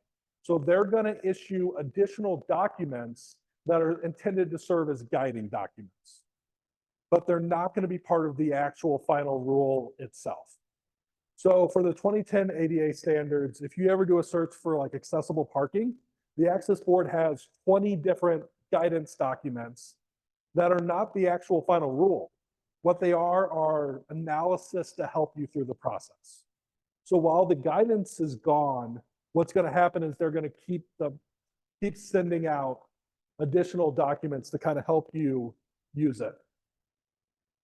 One example of this is that the old guidance related to detectable warning surfaces at driveways stated where commercial driveways are provided with yield or stop controlled, detectable warning surfaces should be provided. So that's an example of they use the word should. What you'll notice with the final rule is that should doesn't exist. It's now shall or shall not. So what the final rule did is it took that advisory and bumped it up into a shall. What it now says is where driveways are controlled with yield or stop controlled devices, detectable warning surfaces shall be provided on the pedestrian circulation. So some of these advisories got bumped up into requirements. Some of these advisories got pushed down and will be handled in other ways. But that guidance doesn't exist anymore.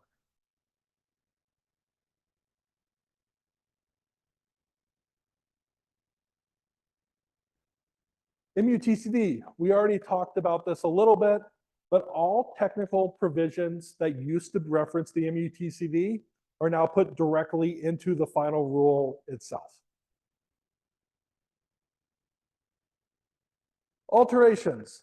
There was a big modification to the word alteration. And we already talked about this some, but this is where they added that word developed. This is where they added that understanding that even if a sidewalk wasn't there before, there's still a challenge associated with putting that sidewalk into developed right away. And they were really clear to note this, so I put it in bold. Full compliance is expected with the requirements for new construction on undeveloped land.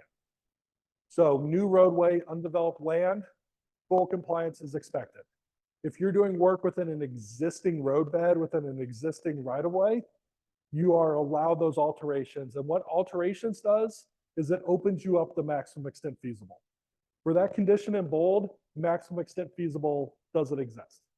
Because it's undeveloped land, brand new roadway, you can make it work. For alterations, you've now brought maximum extent feasible into the situation.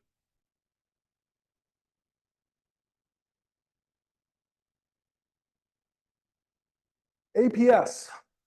APS is a hot button issue. It is a highly discussed issue. Chicago is being sued at least once, twice. I don't know how many times they're being sued over APS. Big change with the final rule for APS. And what it did is it removed specific actions that trigger the requirements to install APS. So the way Prowag read before 2023 is that alterations of a signal controller, software, or the replacement of a signal head triggers the requirements for APS. What they found out during their public engagement process is state and local agencies felt like that was a bit of an onerous, that's not the right word, felt that that was a bit too much. So what they did is they backed off that requirements and removed specific actions that trigger the requirements. Again, anything new has to have it because that's new. If you're touching the pedestrian push buttons, anything like that, it has to have it. But if all you're doing is just swapping out your software, that requirement to provide APS is not in the final guidance for Prowag. I will throw out there, we'll see if Department of Justice agrees. This is a significant change from the way Prowag has been for the last 10 years. So this is what the US Access Board felt was the right answer going forward. This is a situation in which I could see the Department of Justice coming in and saying, you lowered accessibility, and that's not what we're looking to do. So this is the rule, this is the guideline as of today. Once that final rule comes out, they are going to issue notable changes. I would spend some time on those notable changes, specifically on APS, because don't be surprised if those triggers change again. Anybody have any questions on the triggers for APS? We'll go into what APS looks like later on, but the triggers specifically.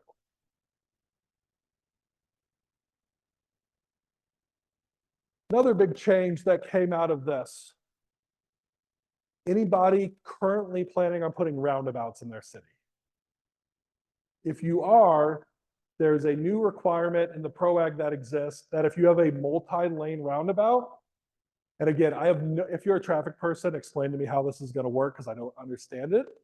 But you have to provide either traffic signal control with a pedestrian signal head, pedestrian hybrid beacon, pedestrian actuated rapid rectangular flashing beacon, or raised crosswalk. That is stated in the Prowag that if you have a multi-lane, and I will note keyword here is multi-lane. If it's a single lane, it doesn't have these requirements. But for multi-lane, they are requiring you now to put in some form of signal or something to help the pedestrian get across those two roads. I've not heard back from the traffic community. I don't know what this does to the modeling of roundabouts. We'll see what happens on that. They are very clear to state though that all these are pedestrian actuated. So these aren't going to run on timing or anything like that. It's just going to be when a pedestrian is there. But these are new requirements that exist. So just something to be aware of as you get into multi-lane roundabouts. Visual contrast at stairs. This was something else that was added where they want to add visual contrast at stairs. What they found with Prowag, the public right of way, whenever you have all this concrete, the stairs were just getting lost. So the requirement now is that there needs to be a 1-inch minimum strip at each stair and at the top of the stairs. Some form of visual contrast, light on dark, dark on light. But they want those strips to help alert the pedestrian to the presence of the stairs.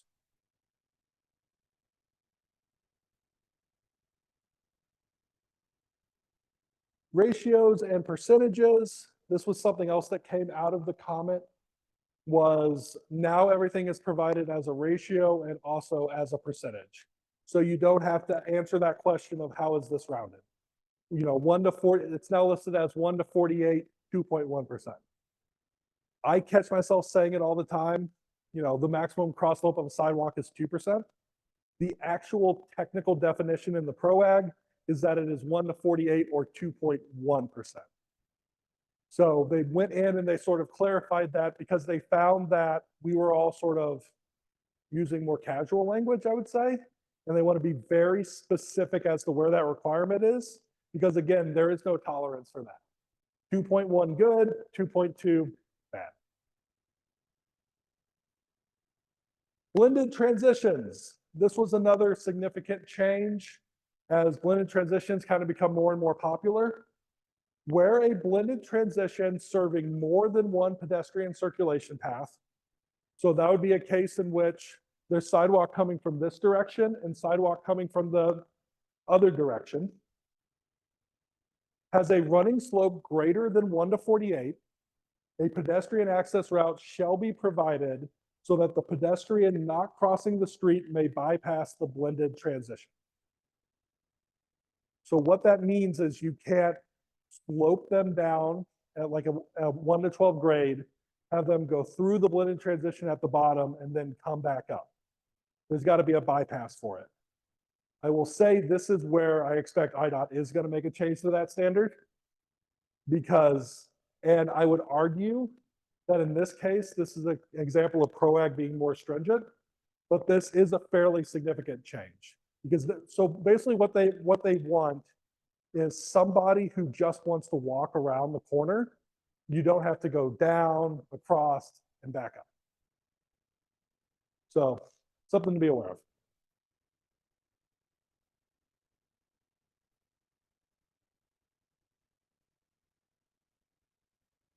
No pedestrian crossing. So where pedestrian crossing is prohibited, curb ramps or blended transitions shall not be provided. This was an advisory that existed before. This has now been brought up into the final guidelines. And basically what this is stating is you'll see every once in a while, especially in downtown areas, people, there'll be some curb ramps that are in the mid block just to give people access up to the street. That's what's not allowed anymore because that's not a pedestrian crossing. Important to note, this does not apply in an accessible parking situation. Accessible parking still has those requirements. This is just where you're providing a curb ramp that isn't connected to pedestrian to accessible parking. It's just an access point. And really what the access board's going for here is when someone comes across a curb ramp, that means something. It means that you're about to cross pedestrian, you're about to cross roadway traffic, and you have somewhere to go on the other side. That's really what we're going for here, is that if you enter the street, you have a way to leave the street. Yes, sir. Can we go back to the previous slide? Sorry. Nope, no worries. This So guy. is that just in situations where it's possible for there to be a turning space that's less than 2% in all directions for them to get through, or if that blended transition consumes the whole thing? You get what I'm saying? 'Cause before, they kind of were encouraging you to basically create a parallel ramp, go down to 1/2, or no greater than 2%, and then ramp back up so that, you know, you provided a turning space. Yeah. So this is going to be a major maximum extent practicable situation. Because if you got a 6-foot sidewalk behind the back of curb on both sides, there's no way to provide that bypass. Yeah, this is going to be a situation where primarily I'll say in like major commercial districts where you can route them behind. That's the expectation. But I think you're going to be doing a lot of it just doesn't work on my site for this requirement. Because yeah, if I'm understanding what your question is, the thought now is basically this whole, if you have a 7-foot wide sidewalk, you ramp that whole sidewalk down, have a nice flat landing at the bottom, and then you ramp everything back up. And I think that's what they encouraged prior. That is what they encouraged prior. So this is in situations where you have, say, like a 12-foot wide sidewalk and you can route somebody behind it. Okay. So yeah, I think for your 6, 7-foot, your tight situations, this is not going to be feasible.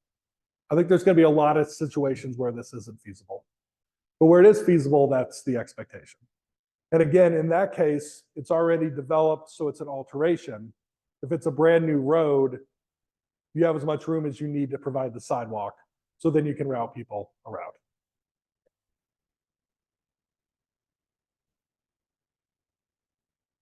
Passenger loading zones. We don't see a ton of these, but whenever they come up, there are pretty stringent requirements on these loading zones. Big thing here is permanently designed for passenger loading other than transit stops. So transit stops are now specifically not considered passenger loading zones.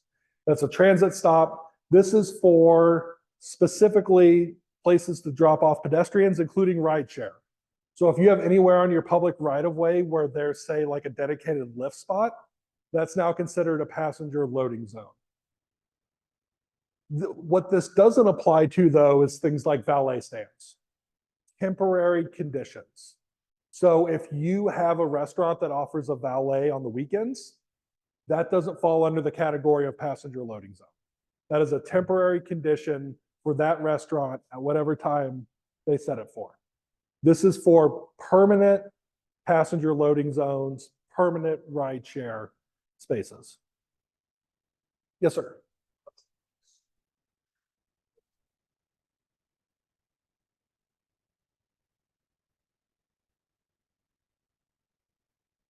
So the question is, what about something like a school where it is permanent, but so it's a very good question. It's a question that I didn't think of as I was coming up with this. To me, that falls under the category as varying with the time of day and occupancy. So I would consider that temporary, but I think I'd give that. There's a chance that the bus especially if it's a bus drop-off zone, you could be getting into school accessibility with that.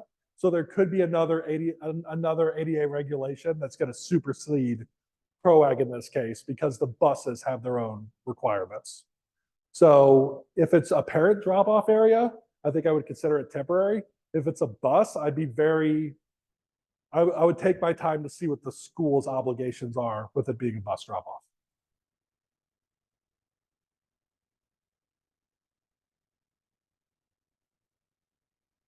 On-street parking. On-street parking was further defined where accessible parking spaces are needed.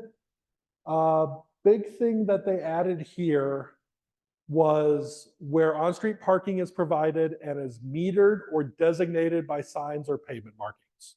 So if on-street parking is provided, but it's not striped, it's not signed, it's not metered, we're not getting into the world of accessible parking. It's when you're metering it, signing it, or striping it. And I will note that it does specifically state that if you just provide, say, a stripe at one curb cut and then a stripe at the other curb cut, every 20 foot there is considered a parking spot. So even if the spaces aren't individually striped, if you just kind of block out a whole block and call that your parking area, each 20 foot counts as a space. On-street parking exclusively for residential parking is also not counted under this. So if you have parking that is solely for the residents, you don't have to get into these traffic counts. And then spaces specifically designated for commercial or law enforcement are also not included in these traffic counts. So if you have, say, a police department, your police department uses on-street parking, they are not counted towards any accessible parking that you may need to provide. Yes, sir. Say sign that include 2-hour parking, that fall on the sign category, or are you signing it as? I would say 2-hour parking does. And then also I would say like parking here to here is also signing it. So whether it's you are designating the time you can park there or you're designating where people are allowed to park, both of those I would consider to be signing. Yes, question back. So the question is, what defines residential? I would say what defines residential is if you have, so a lot of residential parking isn't going to be signed, striped, or metered anyway. In the case that it is, and there is residential, I would say that you have some form of tag or permit or something like that saying, you know, this is a red zone for us. We actually talked to you what about this, your zone residential, that was covered. That is issue with one office, several projects, so. We would ask what they are doing.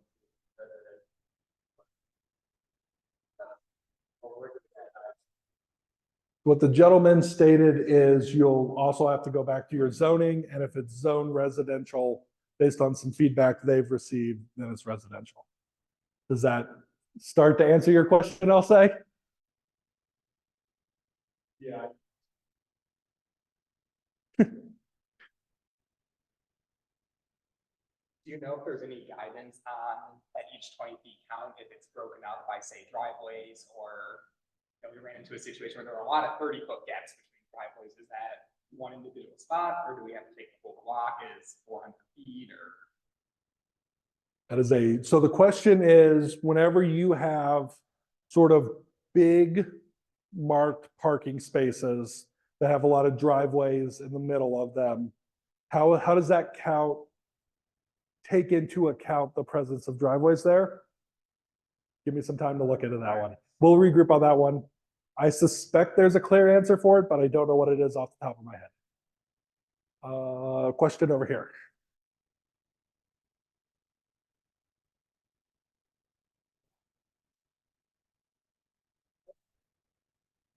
So that is all defined in the actual, it's R 309, 310, and we will get into that later on in the day. Because yeah, there is, so what they added was specific sizing requirements for parallel, perpendicular, and angled parking spaces. So yeah, all three of those different parking conditions are now included in Prowag. We'll get into that later on in the day. Any other questions before we move on?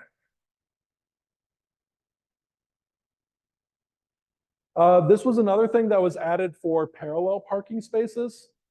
This is specifically referencing the accessible parallel parking space, that the center 50% of the length of the sidewalk shall be free of obstructions. So you have a parallel parking space next to a sidewalk. You can't have a tree in the middle of that accessible parallel parking space. The reason for this is the way that a lot of accessible vans work is that there's a ramp that comes off the back passenger door of that van, and that ramp has to have somewhere to go. And what they were finding is that as people started putting trees and street furniture and stuff like that, they had an accessible parking space, but the people couldn't get out of the vehicle. So just something else to consider whenever you're placing your accessible parking spaces now is that center 50% of the length of the sidewalk adjacent to your parallel parking space has to be free of obstructions. And that includes signs, trees, street furniture, all that has to be clear. And then they specifically added additional technical requirements for perpendicular and angled parking spaces. Question? Is that the whole sidewalk? It's a really wide sidewalk. So the entire that sidewalk. So the question is sort of how far into the sidewalk does that 50% clear requirement go?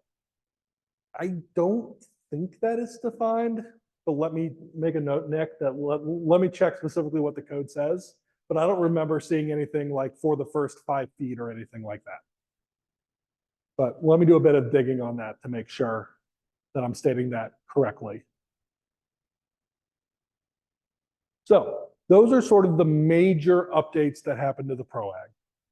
So from here on out, everything that we're going to cover is going to be section by section through the Prowag and basically what the Prowag tells us about each one.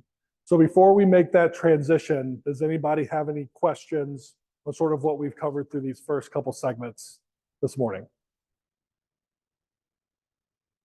Okay, not seeing any. We're a little bit ahead of schedule, so we will switch over to pedestrian access routes. Okay, going on with pedestrian access routes.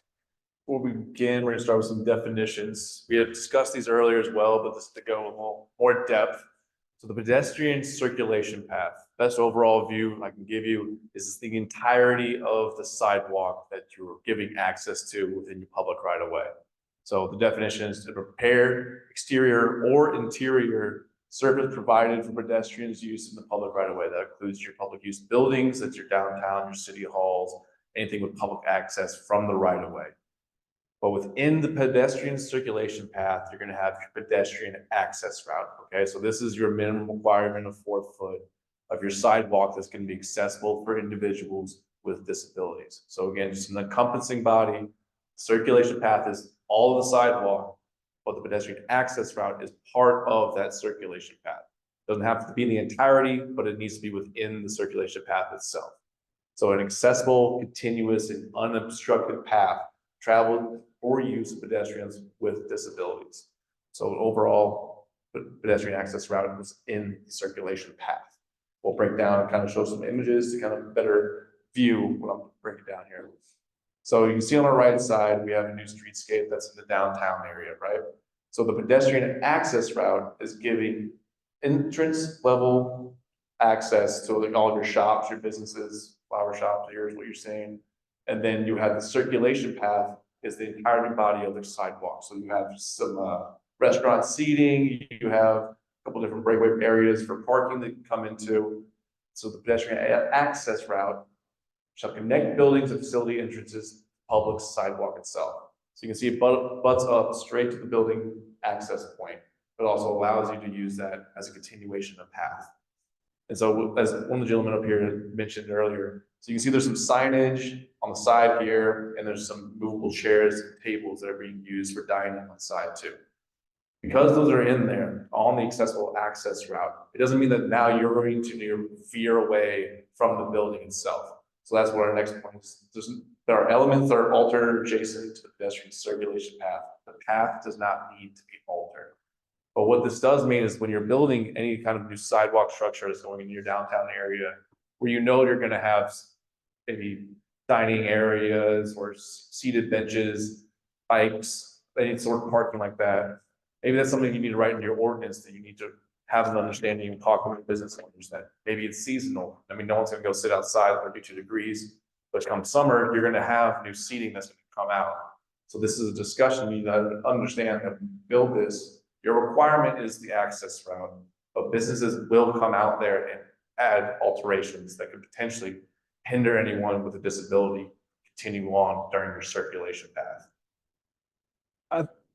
I think the main thing to note here is the pedestrian circulation route. There's a bunch of stuff that can be put in that. What we're encouraging is protect your pedestrian access route. The most important thing we can tell you is to protect that 4-foot minimum wide access route. And what we're saying is, so like on this picture here, all that dining that's down by the curb, absolutely nothing wrong with that. That's great. That's fantastic. Awesome for the community. Great for the businesses. It's anything that gets into that pedestrian access route is where you start to have potential problems. We'll move on to continue on the pedestrian access route. So the 48-inch minimum or 4-foot minimum sidewalk, exclusive to any curb. But according to IDOT, as we pointed out earlier with some of the differences with Prowag and IDOT, is that you need to have a 5-foot minimum with a 2 to 3 foot buffer space. So that's what this image on the right side is showing you. So you have 48 minimum, but you require to have a 5-foot sidewalk for your pedestrian access route with a buffer area. Where this can change though, is that every 200 feet, you need to have a 60 by 60 or 5 foot by 5 foot passing lane area for someone that, say, was coming up behind someone in a wheelchair to be able to go around them, or vice versa for someone in a wheelchair that's coming down the hill to be able to go around them. Where this is can be a benefit in your design field though, is that these spaces can overlap. So if you're doing a minimum sidewalk 4 foot, that means every 200 feet, you're gonna need to have a random chunk of sidewalk that's gonna be 5 foot. So instead of having that outcome overlapping or having the ability to overlap, designing with the 5 foot in mind and following the IDOT strategies will allow you to not have this odd overlapping pass barrier panel will come around. And again, just to reiterate, if you have no buffer area, 72 inches or 6 foot is a requirement that you need to follow through IDOT. So we're gonna get into some more images and break down some sidewalk zone areas. This is the same thing we talked about with the downtown buffer areas where they have different zone areas. So you have a frontage zone on your left side. This is your access point from your building. So you have some nice flower pot shops, kind of art shop on the left side. If your pedestrian access route, it's clear of any debris, any overhangs or anything like that down the middle. Has no benches or stops in between it. Then on the right side, you have a buffer area or your furniture zone. Again, this could be seating, benches, your bike stops, anything like that. So you have a very clear view of what a good example of a pedestrian access route within the entirety of your circulation path could be. My next following picture is still the same street on the left side as a good example. On the right is a not so great example. So you can see that there was an attempt here with brick pavers, stone on the left and the right side of the pedestrian access route to give a direction of where they wanted you to be walking. But what are now in an afterthought came in with the new bus stop. So now directly going down your accessible pathway is a bus route. So someone with a visual impairment is going to immediately detect either hitting the sign and tell them if they're going to run into something, or they're going to run straight into a bus stop. Which now they're going to divert away from the accessible pathway off of what you've designated as your accessible area itself. So you want to avoid having any existing structures or designing a future structure on top of your pedestrian access. And then even on the left side too, you can see there's a little newspaper stand as well that would also hinder someone if that was closer by for a clear width area. It could hinder you to say less than a 4 foot minimum. And I think the reason we include this as a bad example is when the city built this, this was great. They used brick pavers to define it. They define their pedestrian access route. Then the bus service came in and added this bus stop. What we found out after the fact is that the city and the transportation agency had no coordination on where this stuff went. So this was put in before the city even knew about it. So the transportation company wasn't thinking, where's the pedestrian access route? They're thinking we need to put a bus stop here. So encourage you guys to have those relationships with other people who do things in your right of way. Because the bus company put this in, but at the end of the day, the city's the one who's responsible for their pedestrian access route. This is your guys' pedestrian access route. So yes, they put it in wrong, but now it's the city's job to figure out how to fix it. So if you don't have that relationship, start to develop those relationships. There's 4-foot clearance on the other side of that bus stop. Yes, so what the gentleman pointed out, on the image on the right side, there is 4 foot of clearance on that side. As an example, the pedestrian access route, that is your 2.1% grade, it's your accessible route.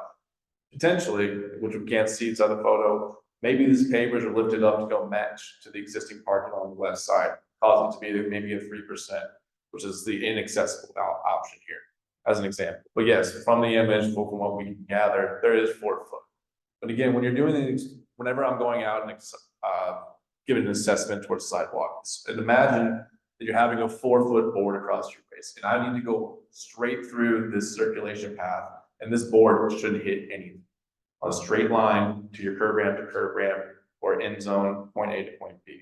So yes, there is 4-foot clearance, but if there's an option to not have you deviate from the path, that's preferred, and what you need to have as an access. Yeah, and you can't tell it from the picture, but up here in the front, this is 3 to 5% cross slope, and then back here is actually 3 to 5% cross slope as well. So yes, the route's there, but the city built this sidewalk to have this be the route, and then they lost it. So the one on the left, is Right. that acceptable accessibility to that building? That's there? It's a good question. So what the gentleman asked is on the left side of our good example, you can see there are 2 different steps to get into that building. Per code, you want to have an accessible entrance from your pedestrian access zone.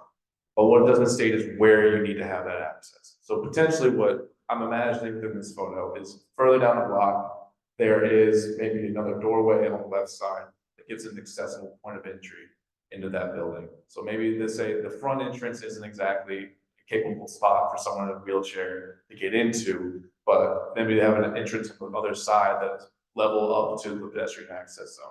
Just giving that access, even if it's not exactly the front door, it's going to be able to get you into the same building at the same time. But yes, that's a good point out. We have examples further on of ways to go about getting into the same buildings or existing buildings, facilities when you're designing a new streetscape. That's one answer. Okay, running slope. So as we point out, Prowag understands the world's not flat, and that we are capable of having a sidewalk on, say, a 14% grade road. So this is an example of showing the run slope that you would have on your sidewalk is also going to match your road grade slope. So on the right side, your slope X is matching slope X to the road. It's matching the adjacent streets. But it shall not exceed that grade of street though. You do not need to have your sidewalk all of a sudden veer up to match into an existing point. It needs to have a clear slope that's following your grade of road. And it does not have it has a maximum of 5% that can veer away from that sidewalk. Is that the next photo you have? Yeah. Okay, so I have a better example of this photo down here. So you can see the road grade on the left side. It's following, let's say, 6% grade slope. What they did do is grade out the remaining area of the right of way to follow that grade of slope. And what they did was just match existing roads. So they probably came in and said, just put a sidewalk through here. Didn't grade out anything, so they didn't want to go touch it in other yards, potentially could be the option. But what they did is to start hiking up the sidewalk to just follow the plane of existing grade. What that did was now created yourself into a ramp situation. So potentially you're going to need to have handrails going up through this whole area, which is its own issue itself. So this is constantly an issue that we'll come into as designers or engineers when you're out in the field having to create an existing sidewalk into existing area. So again, the maximum of 5% is your leeway. You want to follow grade of road according to Prowag. That will allow you to get into those hairy areas where you're going above 5%. Couple items to note here. Whenever we say match road grade, we are not looking for my road 6.3, my sidewalk 6.5. I don't match, it doesn't work. We're looking, as long as you're within reason, as long as you're within, 0.5%, 1%, as long as it generally matches the road, you're good. It's whenever, so in this case, it might be a little hard to see from the picture, but the road's going up at a generally pretty gentle 3-4%. The sidewalk itself's going up at 7 or 8%. So they are clearly deviating the sidewalk from the road. And as soon as you deviate the sidewalk from the road, you lose that roadway grade exception. And that's whenever we get into ramps, things of that nature. And really our big advice here is match the grade of the road. If for some reason you can't, just be aware of all these other requirements that come in. But as long as you're matching the grade of the road, you're good.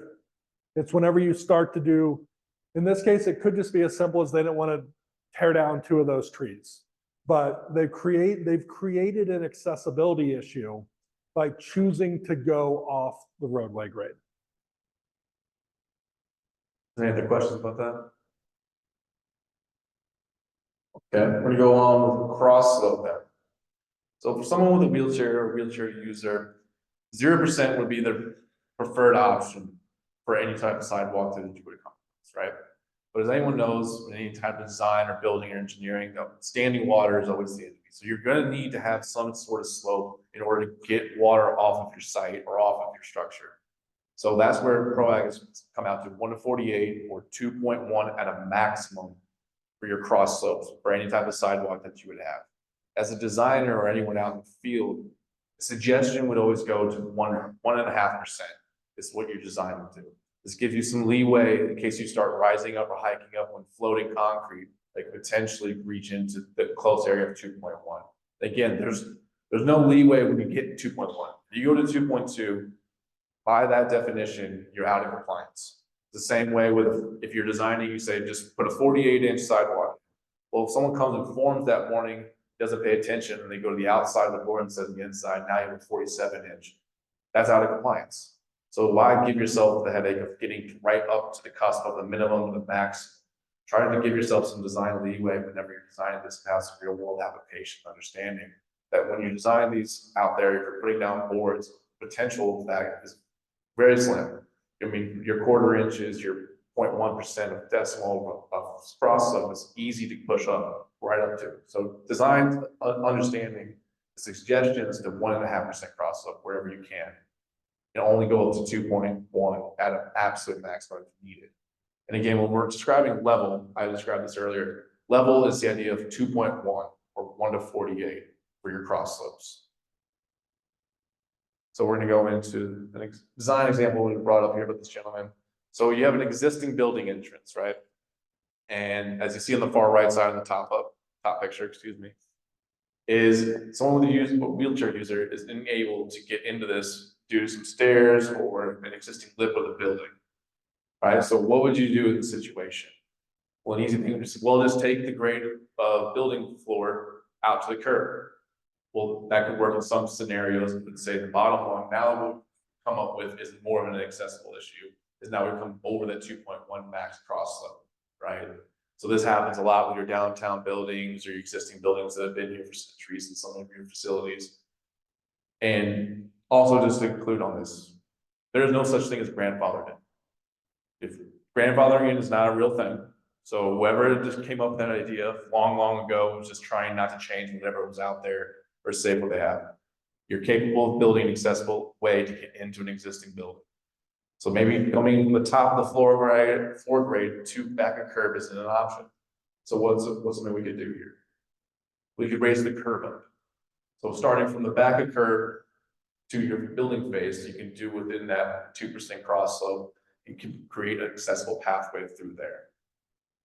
But then again, also to deviate from this, you don't want to have a 12-inch curb. That's not safe for anyone to use. So other options that we've come across in times past is this tabled solution. So what you have here is you built out a 10-foot sidewalk from your existing building grade. You see the entrances on the side over here.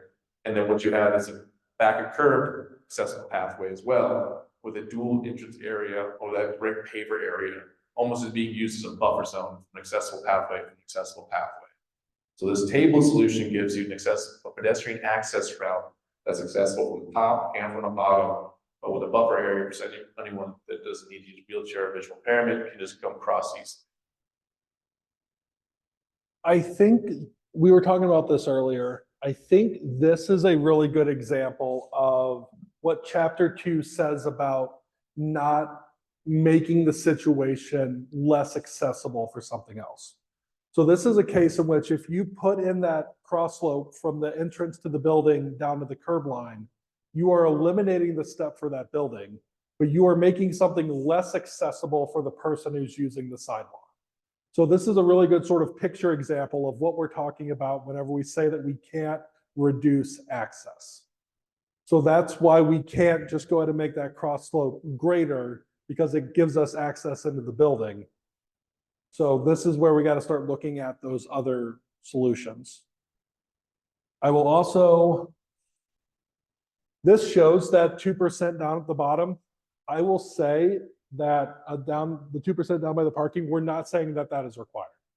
That is specific for sort of this picture example here.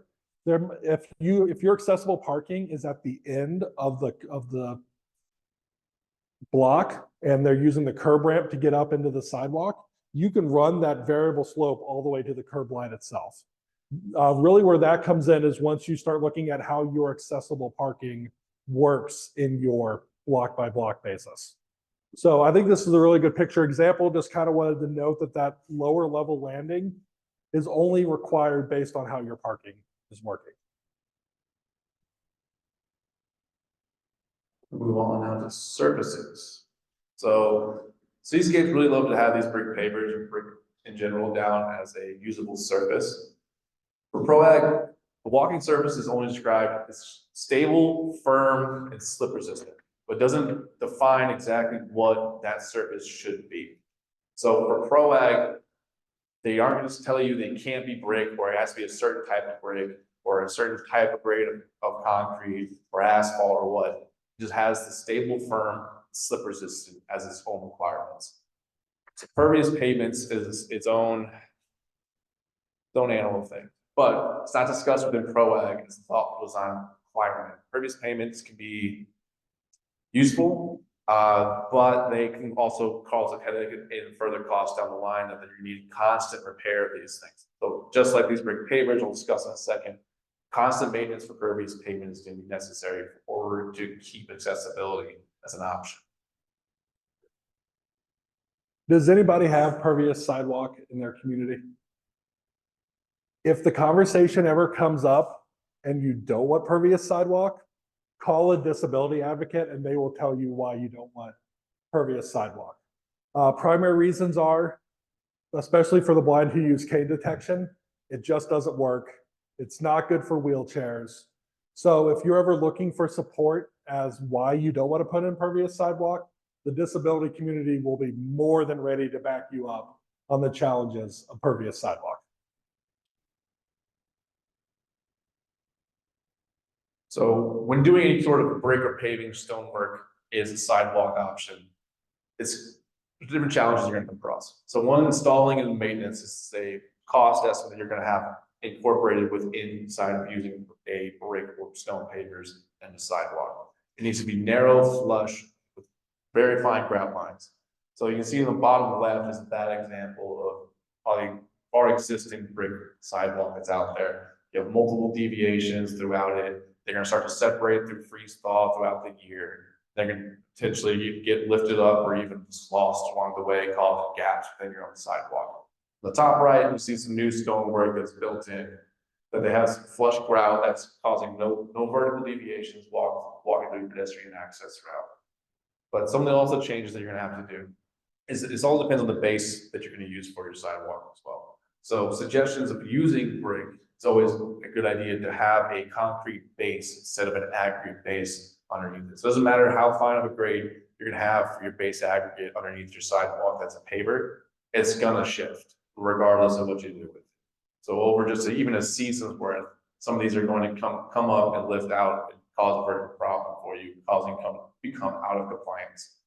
Other problems of material selection. So again, this could be depending on which area. I know we're up here near Chicago. Say if you're down south, further away, the shifting and heat cause different issues for your material selection as well. The installation is also part of the cost. So this is going to cost more for you to bring in these pavers or someone with masonry work that understands how to properly put all of this work in.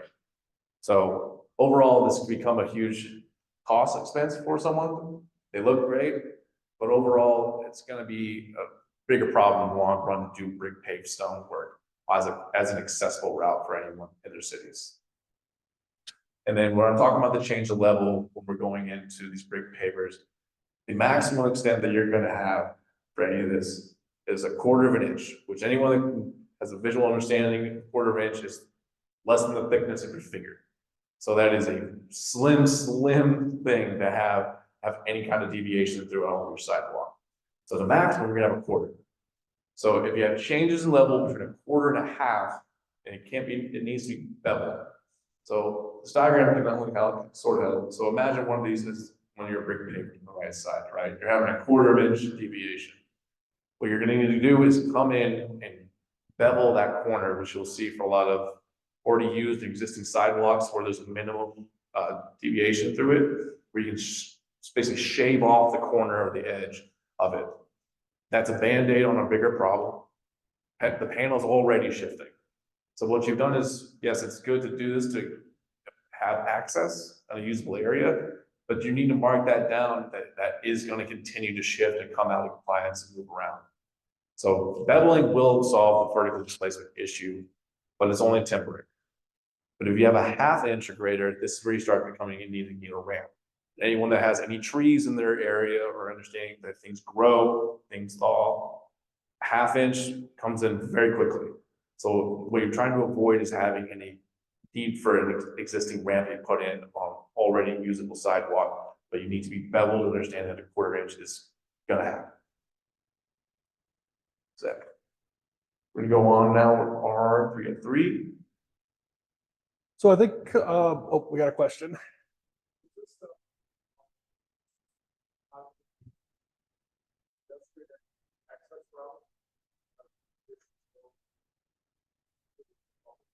So just to repeat the question for the recording. So you're saying if there's a 1/4 deviation or 1/2 inch deviation outside of the pedestrian access route, but it's within the circulation path, right? Is it needed to go into shade? I'm going to say as long as your pedestrian access route is following code that does not have a 1/4 inch deviation through it, that outside area is not needed to be going in and getting beveled.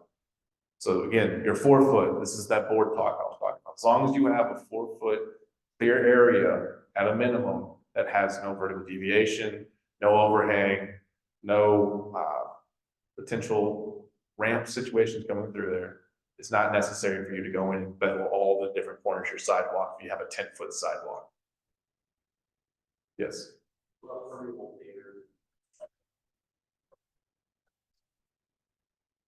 So for a parking space, you said?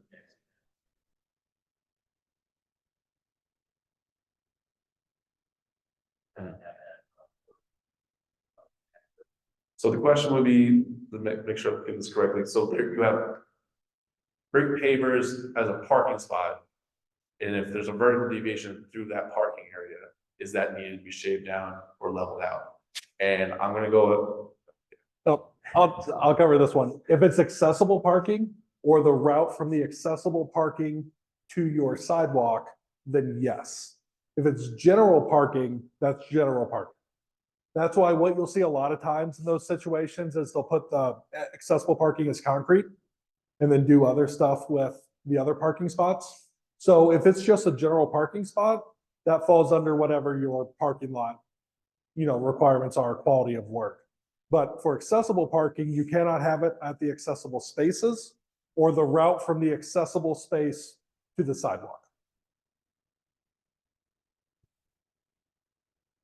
Questions? Oh, we got a question in the back, Nick.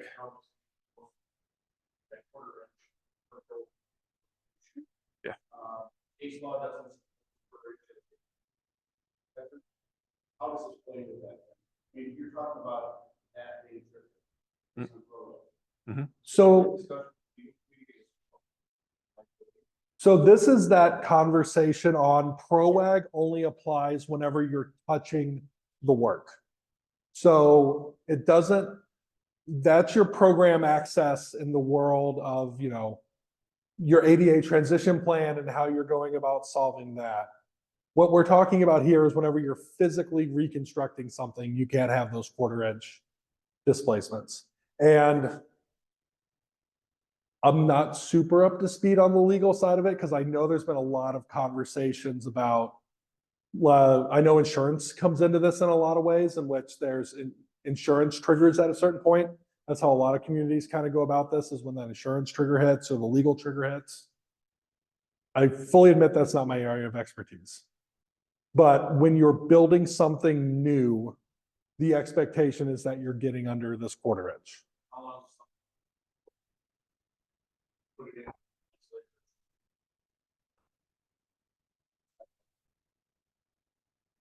I do not have a good answer. Oh,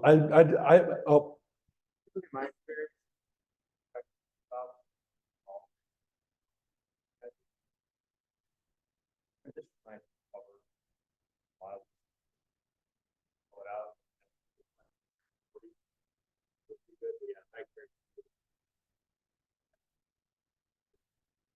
yeah.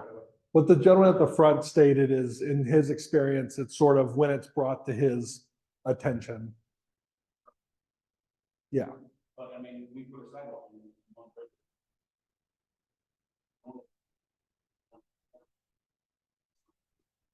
Yeah, I mean, yeah, to me, if it happens within that warranty period, once that warranty period's over, I would personally, disclaimer, I'm not legal expertise, whatever.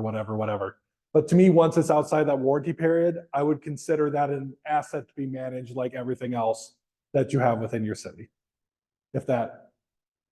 Yeah, this is a tricky one because it's a very tight number. And it's a number that in a lot of ways it just doesn't work within the world that we live in.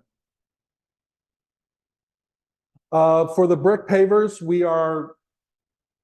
Prowag in no way says anything about you can't use brick pavers, you can't use stone pavers, you can't use bricks. What it states is that it still has to meet all those requirements. So certainly feel free to use them, certainly feel free to go about doing it. Just understand that there's a maintenance responsibility that comes along with bringing that in. So there's something to be aware of. So I think we're kind of to the point of a break, but we're also kind of floating around lunchtime as well. I know whenever we sort of originally laid this out, the thought was to do lunch from 12:15 to 1:15. So I think my suggestion would be, and if everybody's good with this, we'll do this, is we'll go for about another, we'll say 10 minutes and do lunch from like 11:45 and start lunch early. Does anybody have any complaints with starting lunch early? Lunch is my single most important moment of the day, so whatever gets me to lunch sooner is a positive for me.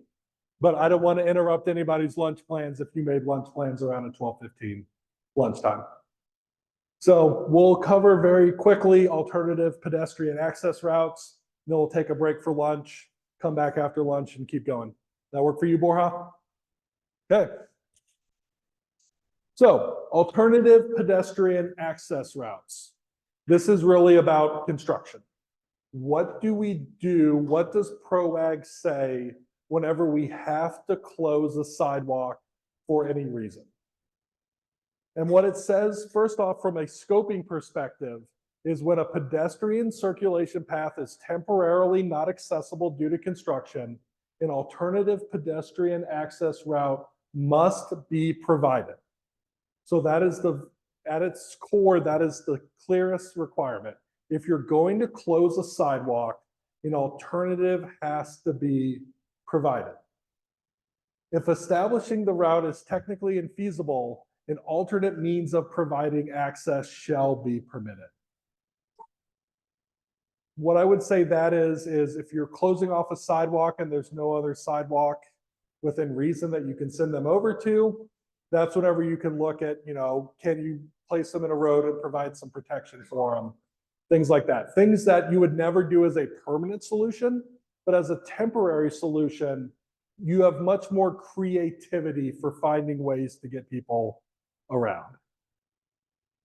Where transit stops are temporarily not accessible, alternative transit stops have to be provided as well. So if your construction work is going to take a transit stop out of service for a while, that transit stop needs to be relocated to somewhere else.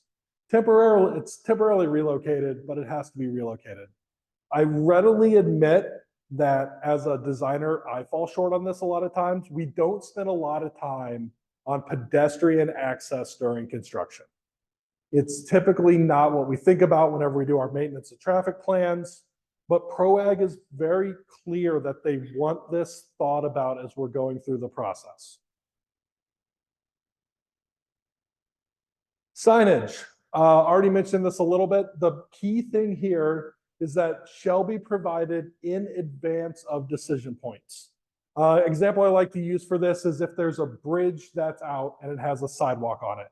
You cannot, what Prowag is looking for is not a sidewalk closed sign at the bridge.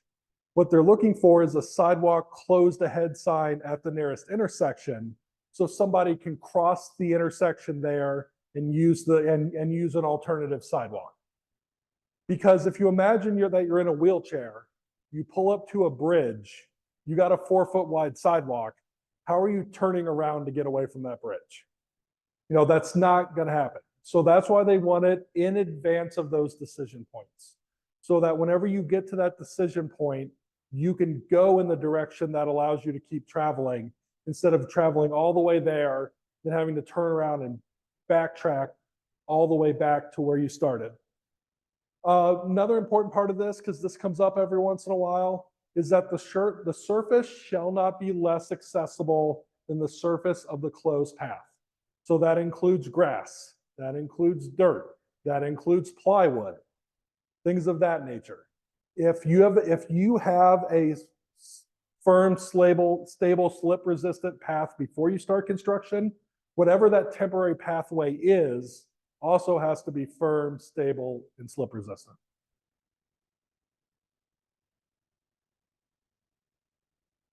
Clear width. The minimum clear width shall be 48 inches, exclusive of curb width. So we talked about curb line before. This is where they're saying that the curb is not included in that measurement. So that's 48 inches as measured from the back of curb. There is an exception here though.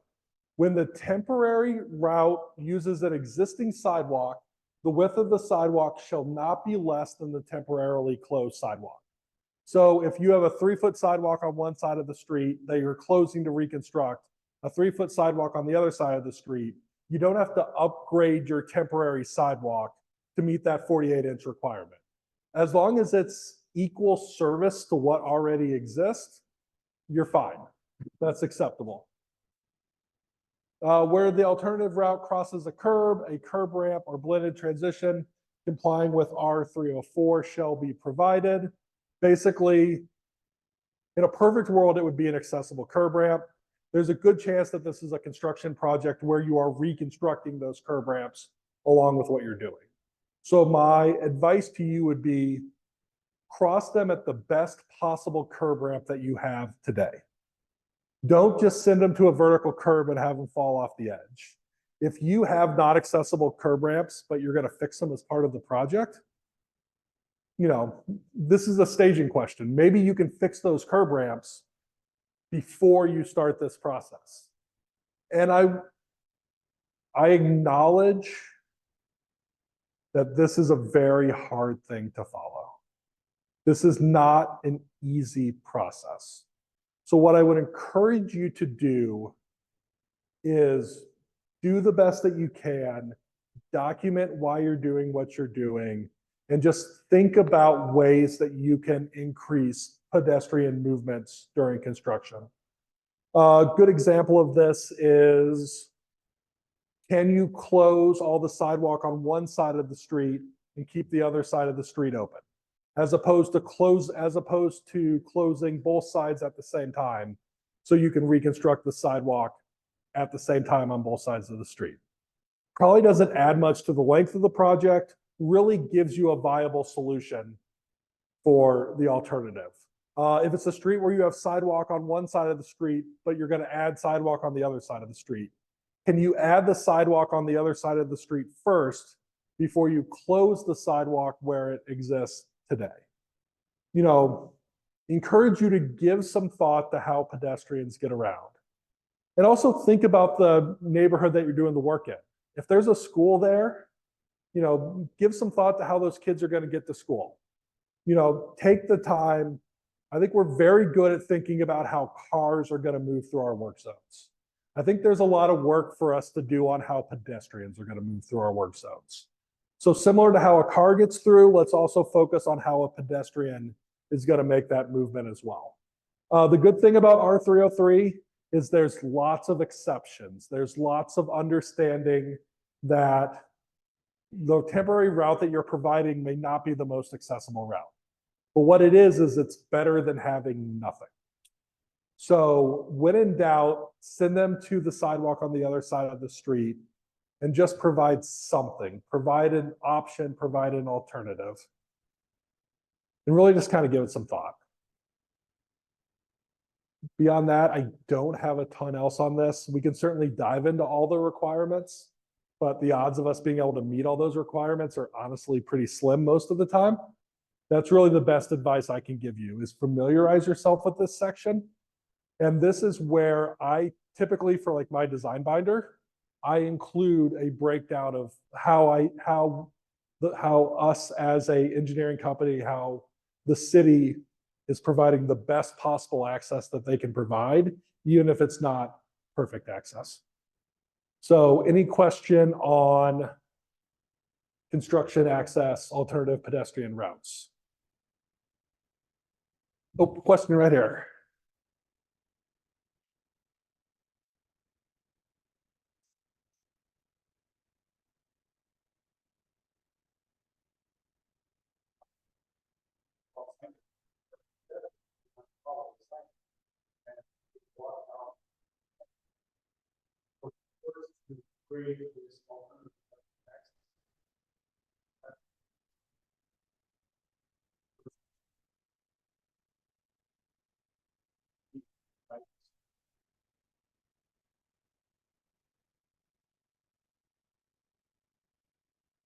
So the question is, they developed a temporary access plan.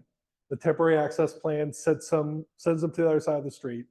In reality, the pedestrians are not following that plan. In response to that, the community has provided an alternative route that uses the street. The question is sort of advice, guidance on pedestrian control, I'll call it. And the honest answer is, don't have a good answer for you on that. At the end of the day, pedestrians are going to go where they want to go. I will say that from a pure Prowag conversation, you're doing what you can do. In reality, that the obligation still exists to protect the pedestrians to the best possible extent that we can. So I think everything that you're doing is great. I just don't have a great solution for you on how to stop them from doing it. If anybody has any advice, I'm sure everybody would love to hear it. But there's no great answer for pedestrians are going to go where they want to go. Okay, any other questions before we go on lunch? Okay, we will call this lunch. It is currently 11:47. Just looking at the local community, it is going to take a little while to get to the lunch places, I think. So let's plan on restarting. If everybody can be back by 1, that'd be awesome. And then we can get going somewhere around there. Thank you.